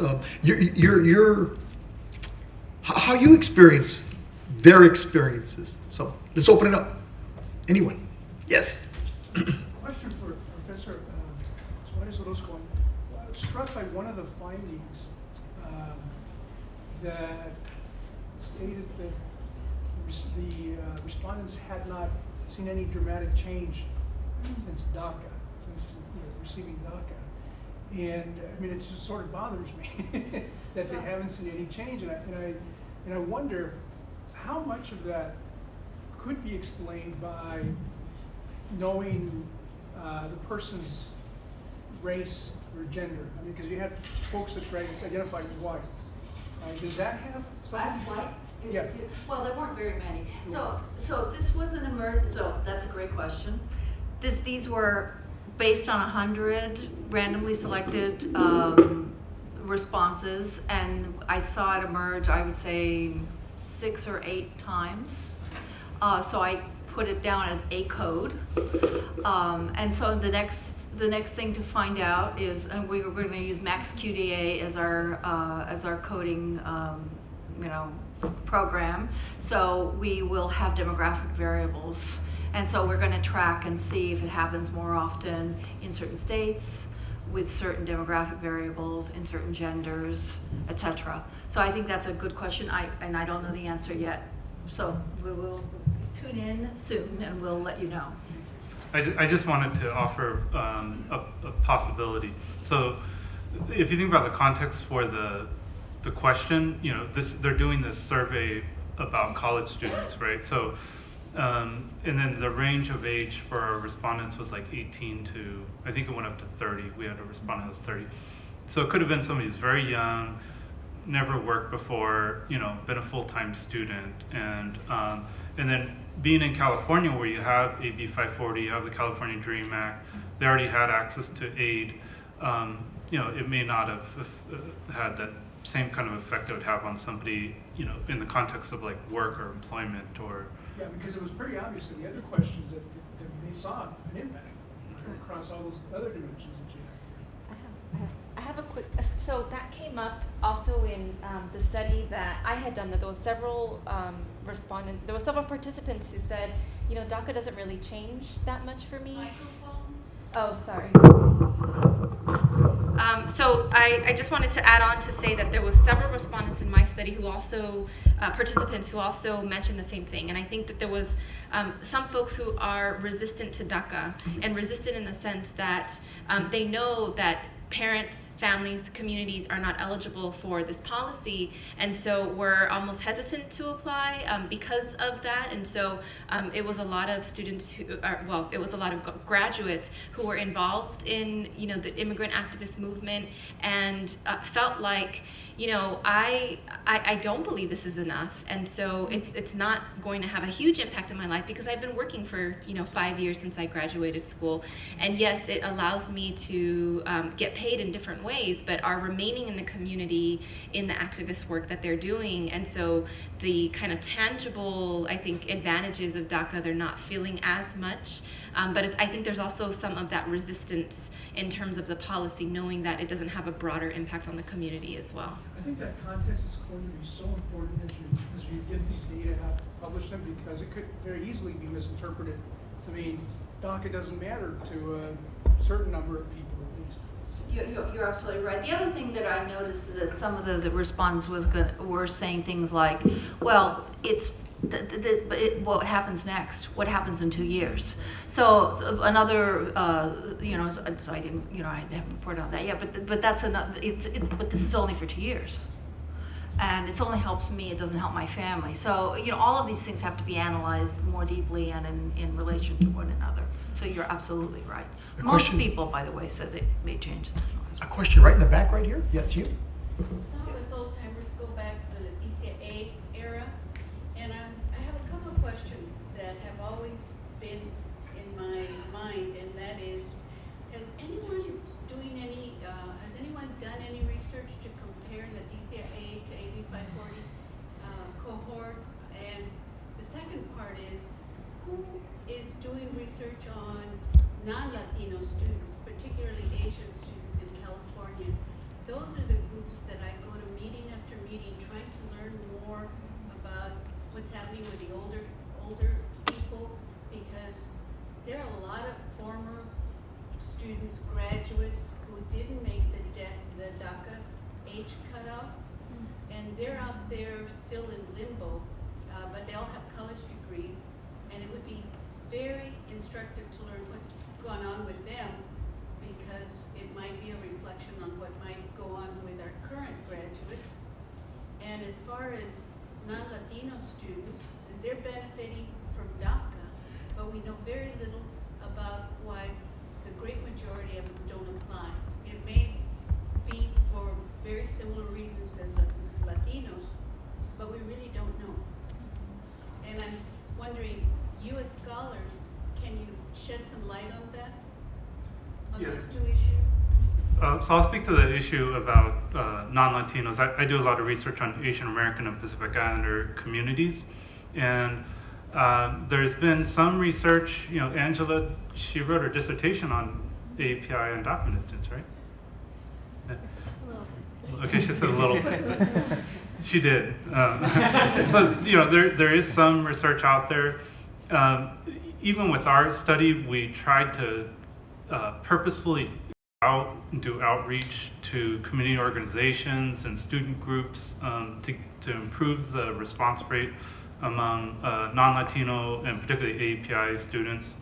And I think one thing that I would like to say to the folks here is like, these are important allies. It's like we have to find ways to work across our communities, and they have a different kind of challenge around this issue, because I think that there's a stigma that exists even at the level of the family and the community, and I hear this among Asian American students. So I meet Asian American undocumented students on campus, and they say, I'm not going to go out for DACA. I'm not going to do these things because my parents will be pissed. If I'm out there and I'm revealing myself, it's going to reflect poorly on my family. And so they're the kinds of challenges they're dealing with are different, and they need to see that, they need the support, they need that ability to be a part of something bigger, I think, and not have the same concerns that are preventing them from being engaged in these important issues.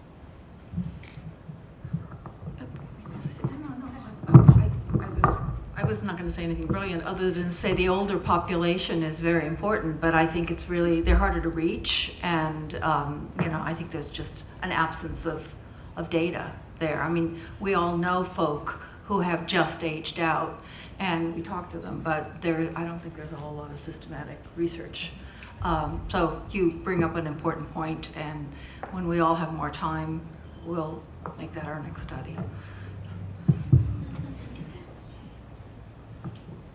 My comment also isn't, it's not brilliant, but it's also on the same line, is that at the service providers, they are the people who are in contact with the people who don't qualify, especially the experiences for people who review the applications, to have individuals come who've missed the mark by a month, by 2 months, who haven't come. So it is trying to outreach to those individuals who do qualify but are in the older age group. Again, also with our sample, the least amount of people were the people who were above 27, and so it's definitely important to see that. And I thought about that. I said, why? And we had a couple discussions with Luis, and he thinks that a lot of it has to do with the way it's being portrayed in the media. The association it has that DACA equals student, or DACA equals a student, or basically a student, and not necessarily a working individual. And so some of the things that we're seeing is people didn't, even though they did qualify, weren't coming in as they thought it was only for students. And as long as you meet the requirements, you're eligible for DACA. So I know now they're trying to collect data on people who literally have missed the mark by months, came to the country a year or two older than what the requirement is, and trying to see that. But it's definitely a good point, because we can tend to continue to talk about the people who qualify for these policies, but there are so many more who don't, right? We have, what's the number, 1.8 who would qualify for DACA, but out of that, after the 11 million, there's still people who might be close to the application, who could qualify for it, and definitely needs to understand how, giving them that opportunity, how would that change their lives as well and their families. Yes, question. Sorry, could I just kind of comment also on piggybacking on what Professor Chernish was saying? I work with an organization called Aspire, and it's housed under the Asian American Advancing Justice, and Aspire works specifically with API and documented youth. And one of the consultants was saying that a lot of the reason, there's a lot of API youth who qualify for DACA, but they don't, especially in the Chinese undocumented population. But one of the main reasons, besides the parents' apprehension that if they disclose their status to the government, that they would learn about the family's immigration status. Another one is the fact that there's a language barrier. A lot of parents are monolingual in Asian Pacific Islander languages, but most of the resources for DACA are mostly geared towards the Latino population, so they're mostly in Spanish and English. And there's not really a lot of resources in Asian or Pacific Islander languages, preventing folks to know more about these resources. Question here. actually, can I piggyback too? Sorry. Seth, so Aspire, we are planning to host a program with Aspire on November 12th here on campus, and it's part of, it's a continuation of the Our Story events that have been happening all summer with Aspire. I don't know, Seth, if you wanted to, we're gonna show Seth's film, and there's other programming involved and testimonials and experiences. So if folks are interested in that, I invite you all to join us on November 12th. Do you want to talk a little bit about Our Story? Okay. Just a bit. Questions? Yes, out the back. Hi. So I don't know if you guys know, but a lot of the students in the back were students from East Los Angeles College. We're allies of the undocumented community, and personally, I am an undocumented student. So first, it's really weird to hear, I guess, like research projects about issues that pertain directly to my life, and it was also kind of therapeutic because I resonated a lot with the quotes that, like the very personal stories that the participants shared in the study, and I actually participated in the Undocu Scholar survey. So thank you. Yay!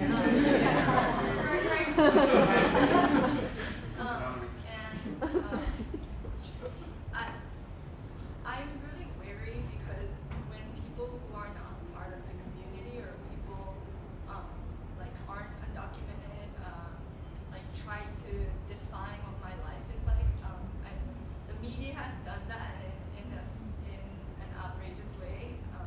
So sometimes I'm very wary of when someone just swoops into my community, but I really appreciate that you kind of just let their stories take the lead rather than you guys taking the lead. And to all the instructors and the educators here, thank you for taking your time to listen to the conditions and like the little things that your undocumented students are going through. And this is Vanessa. She's also an Olivas. Okay. Hello, everyone. Thank you all for and I mean, just to give you a little insight from a undocumented student from a community college, still like pursuing, higher education. It's been like a lot of the information here has been very positive because, well, first of all, now that I've done DACA, because I used to work, in downtown LA, and they would pay me, under the table. But after DACA, I was able to work in the field of my passion, which is, education. Now I could, tutor at my community college, which is awesome. And I mean, one of the things that DACA has also done for me as an undocumented student is that prior to that, I didn't think that, first of all, UCLA is my dream school, so I'm applying this fall, hopefully to get in, next fall. And, but I didn't see, UCLA as a potential, university that I could,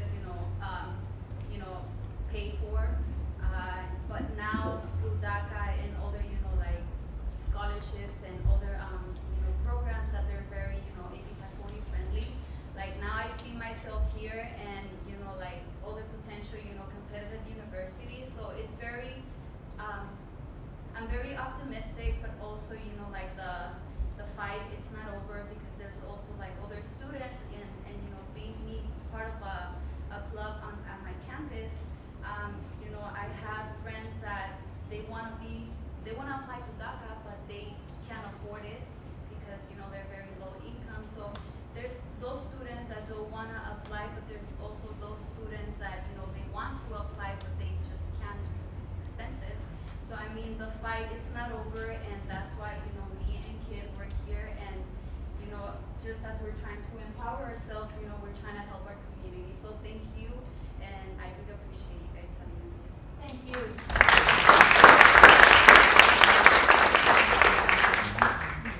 Are there any more questions? Yes, one more question. I have a question related to, because I think several of the presenters mentioned mental health and the importance of it. Are any of you guys considering that in your research when you're listening to your interviews or coding and thinking maybe of like how status affects mental health?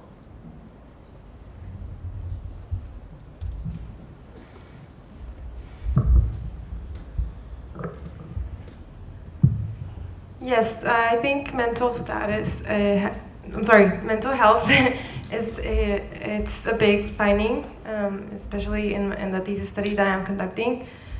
It's one of the effects that comes with all the barriers and the constant state of stress that students face every day.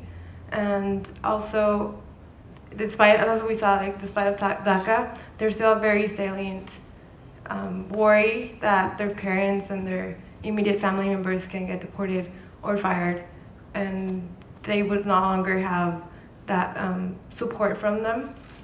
And yes, I think it's very important to consider the mental health implications that these policies have on students, their mental health, but also like their physical health. It's also really important to look at and consider, because there's a lot of anxiety that comes with that, depression. One of the quotes that I chose to represent one of the findings was saying how the student has actually developed gastritis and like shingles because of the stress. So I think there's a lot of mental and physical health things that need to be considered also as a result of undocumented status. I think if you're doing this kind of work, it's almost impossible not to notice issues of mental health. And on the one hand, it's because of the policies and the pressures that you have, based on having to work around a system all the time, but also for people who have been involved in the immigrant rights movement for a long time. A lot of the people I spoke with talked about the stress of having to be the perfect student, the perfect everything, right? Because you're supposed to represent, the dreamer, and that's another point that I wanted to bring up from the previous talk that Dr. Olivas, mentioned. It's your job to, go get good grades and all of this, and yes, but we also have to recognize that brought on a lot of stress and health issues that students felt for a long time they couldn't even discuss with anyone. And so even the fact that we're bringing this up now, that's been a struggle and something that students themselves changed because they realized it was making them sick to have to be these perfect students and people, dealing with not just their status, but also trying to portray themselves in a particular way to convince society that they deserve to be here. Well, we collected data on anxiety and depression, and so we're going. That is one of the things that we're going to be looking at. We haven't yet had a chance to analyze it. That is going to be. I'm getting sort of. Someone's telling me this is the last question. I think he's telling me this is the last question, but I'm sorry. But will you please join me in thanking this amazing committee?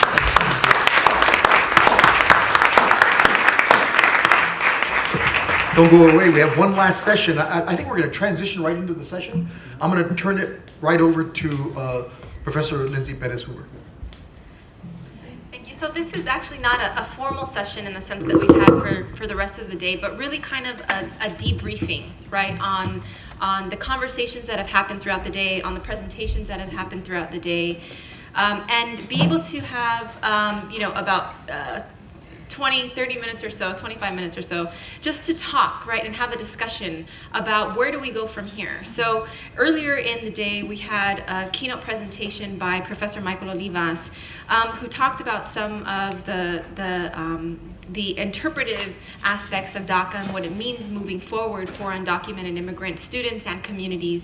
But he also talked about the role of continued activism of the documented, given the potential consequences for undocumented families and communities, and the discretionary aspect of DACA.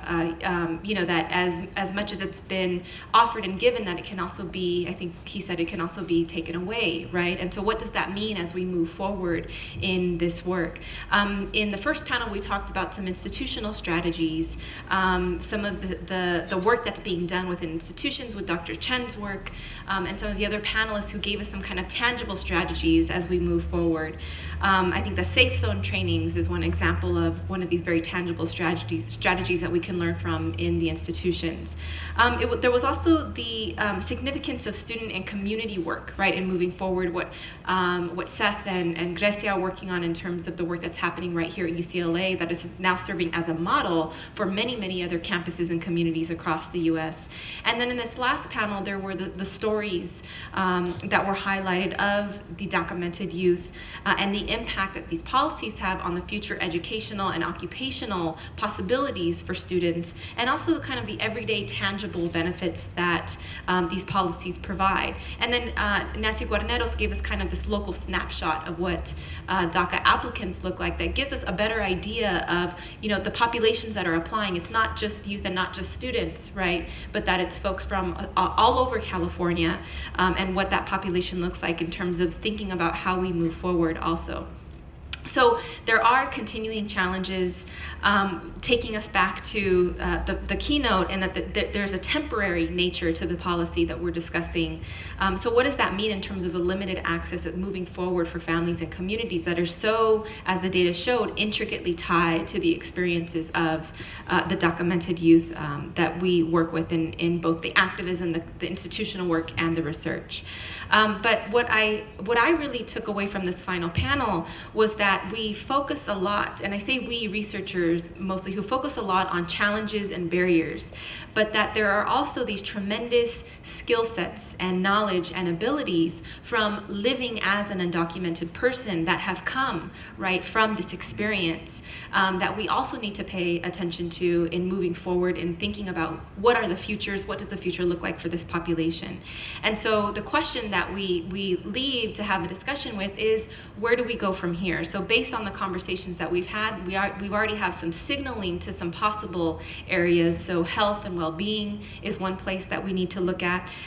What does the continued activism look like moving forward around the undocumented youth and communities? So what does policy and research still need to go in terms of moving in the future of this work, and also providing increased rights for this population? And so that's a start-off question, I think, to just open up a discussion. So we can begin with questions or comments.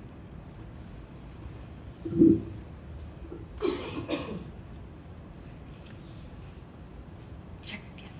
Just as a kind of follow-up to my question on mental health, I was doing a literature review on mental health related to status of undocumented immigrants, and there isn't much out there. There isn't much that has been written, and specifically, there isn't much on the effects of status. So there's people that say, okay, yeah, there is something happening related to status and mental health, but what is it specifically? What are the stressors, and what does that mean? How does that translate to people's lives and experiences? So I think it's important to be very intentional about including that in like these studies or in the programming that we do too. I don't know, do you want to talk about? You know, this is a really important question, because I do work on racial microaggressions, those everyday forms of racism, and how they impact on one's physiological and psychological health.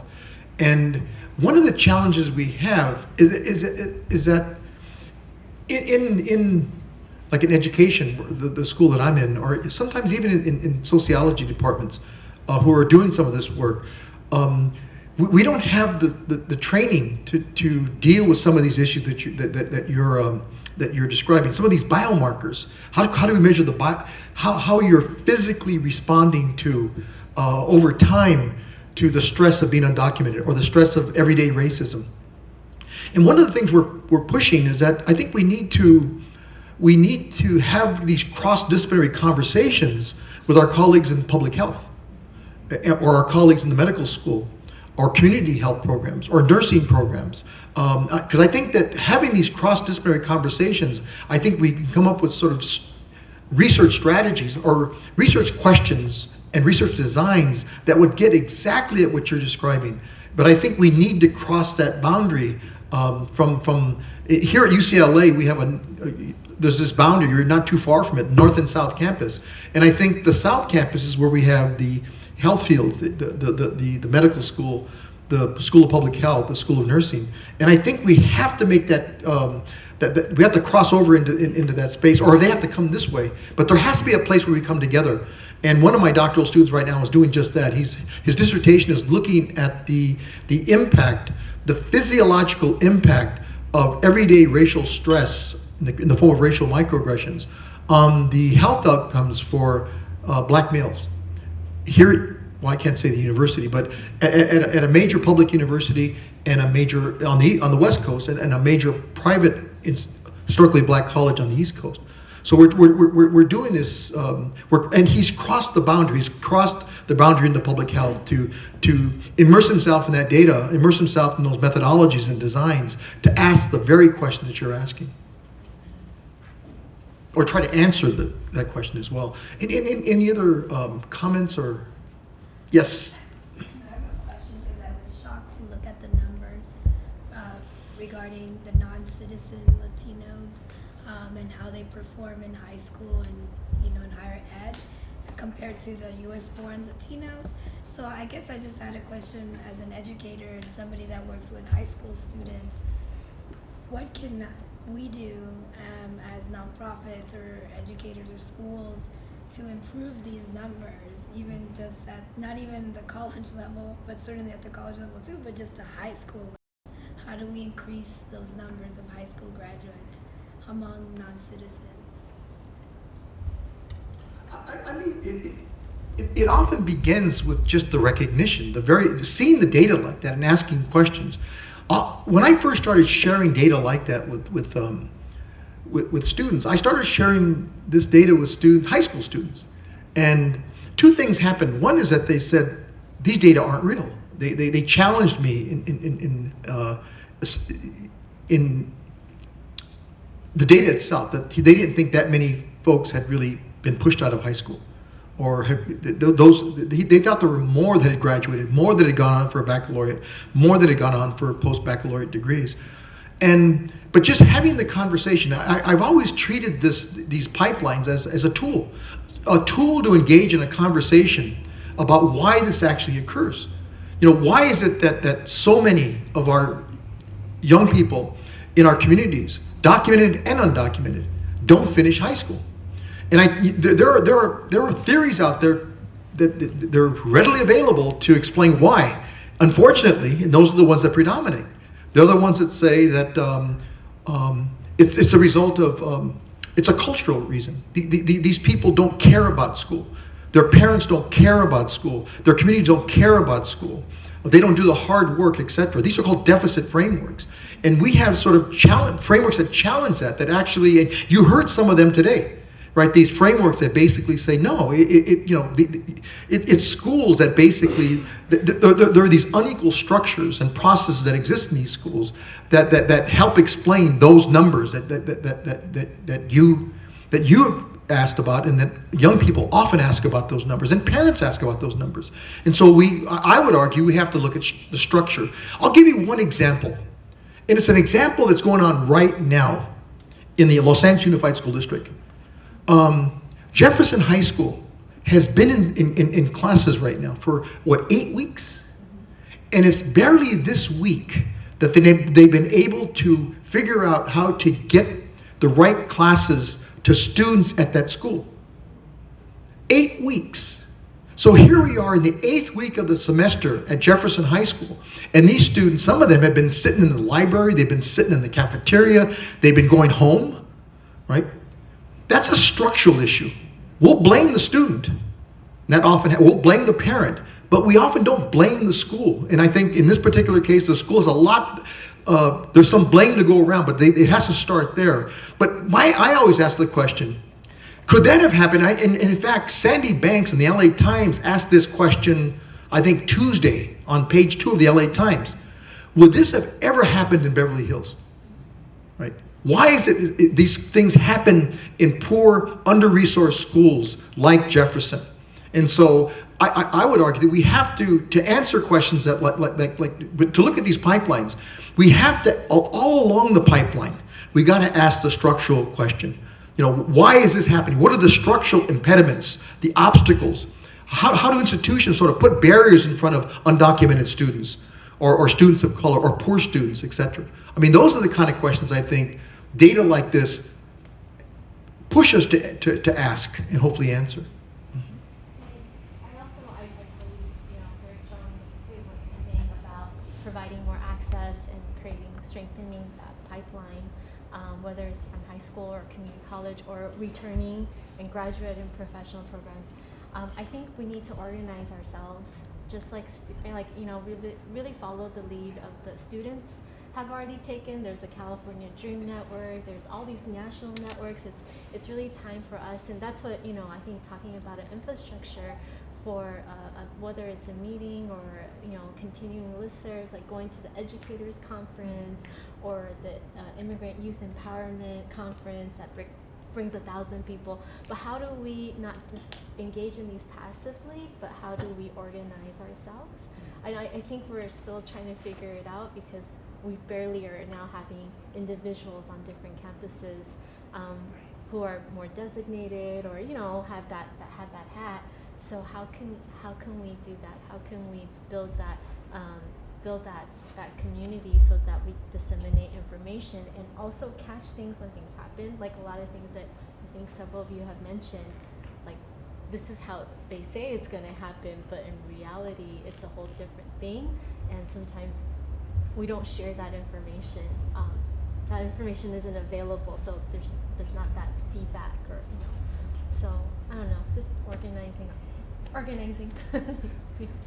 just wanted to add, I think it's very important to keep community ties, and that's something that I guess, at least for me, I do as an individual, and I guess go out of my way to come here or to go to AB 540 ally trainings so that I can have those resources for my students, but not just resources, but also resources that are really there and are efficient. Because I remember when I was applying for deferred action, I had called Chila. Everybody was like, oh, Chila. And I'm like, okay, I call them. And they're all the way in LA, and they told me, we only help students 2 days a week on this day. And I couldn't go because I had class on those days, and to me, class was more important. So I didn't go, and I'm like, what am I gonna do? So I asked them, do you guys know anybody in Long Beach? And they said, oh, here's a number. I called that number. I waited for like 30 minutes. I must have called like 2 or 3 times, nothing, until I knew someone from back home in Santa Barbara who knew someone who worked with Chila that could help me. So I had to go all the way to Santa Barbara to get that help. But then coming back, I met people from the Long Beach Immigrant Rights Coalition, and they were there the whole time. I just didn't know about them. So it could have saved me this whole trip. Then I started interning with them and helping other students there as well. And a lot of the students who were coming to get help for DACA, I would just ask them, because it was obvious they were students, I would ask them, oh, are you applying for the California Dream Act? And they'd tell me, oh, I didn't know that I could. So now, it's like I'm saying, it's a, I decided to go help out at the Long Beach Immigrant Rights Coalition. From there, I met people from San Bernardino. So it's like, we do kind of have to go out of our way to find these resources. But like I said, for them to be real and not just, oh, I think they might have something, because that's also kind of, it's just, it can be negative in a way, I guess, and students might want to give up if they're like, oh, I'm not getting any help. So, yeah, definitely going out of our ways, I would say. Yes? I'd like to also suggest that part of the strategy, sort of going forward, not to include how to engage policy makers, not just system level policy makers, but also institutional level policy makers. I mean, we underestimate the importance of making sure that people who run universities like this understand what is happening, because in the end, as I sort of mentioned earlier, people on the ground do all the work, do all the heavy lifting, right? And we see change at that level. But at the higher levels, at the presidential level, they seldom know what's happening in the field. And so they can't represent it. They don't know how to, they don't have the language to represent it. So to the extent that the policy papers that are in there are excellent. I think that's exactly the way to do this. But making sure that they get to the hands of the folks that actually get to interpret the policy. It's one thing to have a law, AB 540, that tells you what is possible and what isn't possible. It's another thing to implement components of that law at the institutional level. And keep in mind that every campus has legal counsel's office. Their job is not to make it happen. Their job is to try to get in the way of you making any kind of change.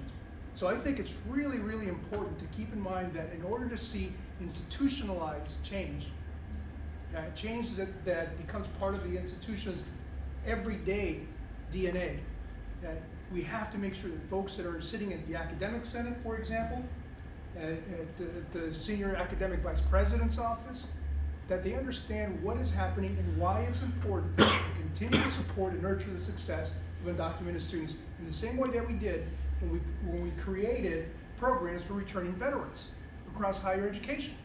Right? A couple of years ago, Congress sort of sent out a letter to universities and said, we've got this large number of returning veterans. What are you doing to help serve better serve the students? And you saw the development of veteran centers across the country. Across the country. Those programs aren't being run on soft money. Okay, those programs were hardlined almost immediately. So it's the same kind of response that I think needs to come out of the incredible work that goes on here. And remember that UCLA is not representative of the rest of the country. I'm coming from the University of Utah, and I can tell you that those conversations are very different. The second you step out of Southern California, it's a very different conversation. So keep in mind, it's a big place. It's a big place that we live in. And there's others that have similar or even bigger needs, I think. Any other comments or questions? Yes, over here. I think for me, something I would be interested in seeing a little bit more on is knowing that a lot of first-time students of color, low-income students that go into higher education do that at the community college level to maybe look at some of the transfer rates. I know that there's not much data about the transfer pathway to the bachelor's degree, but then also what does that look like for undocumented students or DACA students, knowing that a lot of them are located at the community colleges? One thing I didn't mention when I was talking about that pipeline is that the biggest leak in that pipeline wasn't even there. The biggest leak in that pipeline, I mean, one would say it's at the high school graduation or high school push-out rates. They're so high. But I actually think that may be the highest for many populations, but in the post-secondary sector, the place where we lose most of our students, most of our Latino students, African American students, poor white students, Asian American students, Native American students, is at the community college. And I can pinpoint one area that we have to focus on at the community college. And that's when, and I'm not sure how many of our community college colleagues are here still, but they remember this. And many of you might remember this. When you apply for a community college, you take, at least in many colleges in California, you take the AccuPlacer, right? And what that does, that places you, it assesses you for your math skills and your English skills. And what we're finding is that about 85% in the state of California, 85% of Latino students who take that assessment exam assess in at below transfer level math. And they can assess in as many as 4 courses below transfer level math. That means that before they can even take a transfer level course in mathematics, they got to take 4 semesters of developmental math courses. That's where we lose the students. We're finding that we're just that's the leak in the pipeline that we're not talking about. Or at least we're not talking about enough. More importantly, we're not figuring out ways to plug that leak or programs that will deal with that in more creative ways that I think in various spaces. I think there are enough of us who are so interested in this that we can come up with ideas. that can help at least inform the community colleges about what we can do in that one area, developmental education, and how many students we lose in that sector. Yes. One of the problems I've seen at the high school level with that is that they're telling the high school kids that they have to take this placement exams in May of their senior year, which is not true. And when we have an organization where we give them test prep, so we don't want them to take it that soon because then they don't have enough time to prep for these exams. But the high schools are telling them, no, if you don't go in May, you're not going to get a spot in a community college. So you have to take the placement exam now. And that's not true, but that's what they're being told. I'm looking over at Santiago, because I think Santiago might have a different, might have a different sort of take on all this. Well, yeah, I think in terms with the placements, there's been some new laws that have been passed, SB 1456 recently, really actually forces students to take it earlier. And in the sense that the student who will have the best access to courses, to be able to enroll in the actual courses, has to be assessed, have gone through an orientation, and develop a student educational plan. And those students will get the first dibs at courses.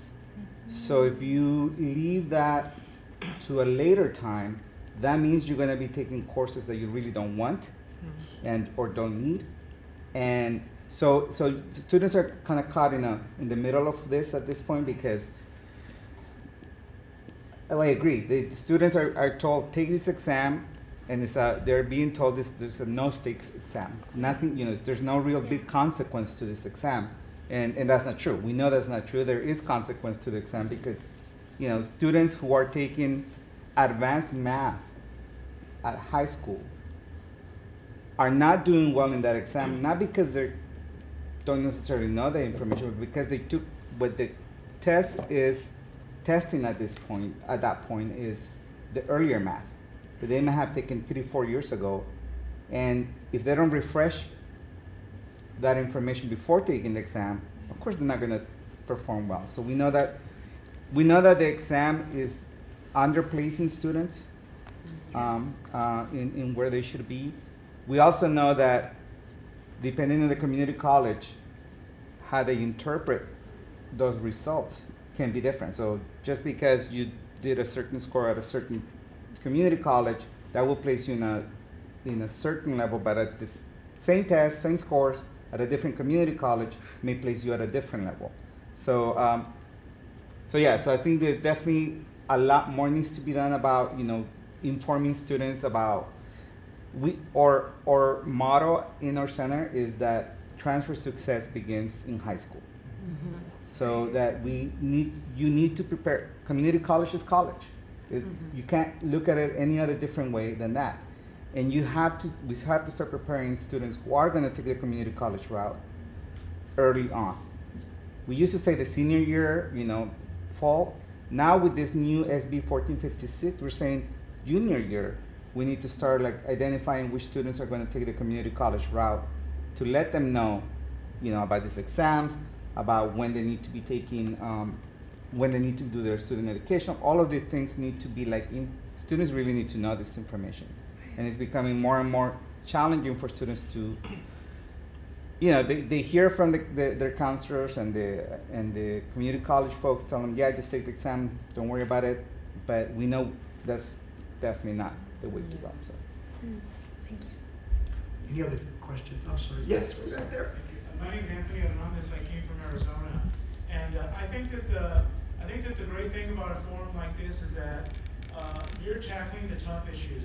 And I can tell you that Arizona is kind of like an island with no water, but like an island in terms of social justice. And when I moved to Arizona, I recognized that the schools were really doing poorly, especially in the Latino school districts. And so I went around and I talked to 70 business leaders. I went around on my own time and I interviewed presidents of the community colleges. And you should know that they hold the community college there up as some sort of national model, even though they only have outcomes at about 10%. And so I wanted to know, why is it that we can't do better in education in Arizona? And I have my kids in public schools, so I understand that it's not just about my kids, but everybody else also. I think that the message that I got back was, of course, there's this controversy about funding in Arizona. We don't have the money. We sometimes have the money for certain school districts. We don't have it for everybody. But when we have those controversial arguments, we can point out to this type of research, to this voice of reason, and it enriches the conversation where we're at. So that's really important to those of us who are looking to you to tackle those tough issues. The other thing is, though, is that when I was looking at the community colleges, it was interesting to me when I asked the president of the community college there, can you tell me anything about the students that didn't come back? They couldn't. They couldn't say anything. I said, and then I went to talk to a vice provost, and I said, can you tell me anything about parent engagement for your Latino students? We don't have anything right now. We're concerned about the voice, but we haven't developed anything. And so I don't want to dismiss administrators, because I know there are people out there who are genuinely working to make things different. But I think it would be helpful when we think about the teaching schools like UCLA or ASU, that when we train people, that we give them this sort of consciousness so that they're aware. We should be thinking about, if we accept you, we're not saying we're going to accept you so you can survive, struggle and try to survive. We're going to support you so that you thrive.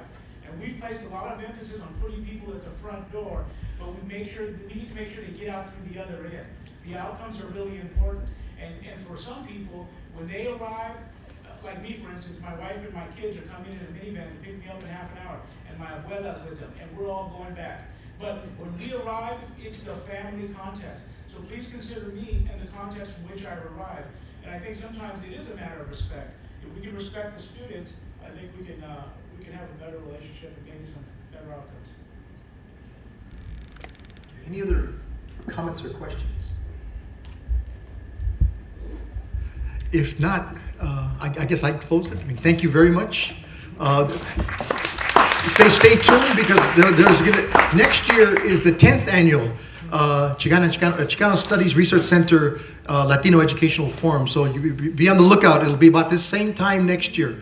Okay, thank you.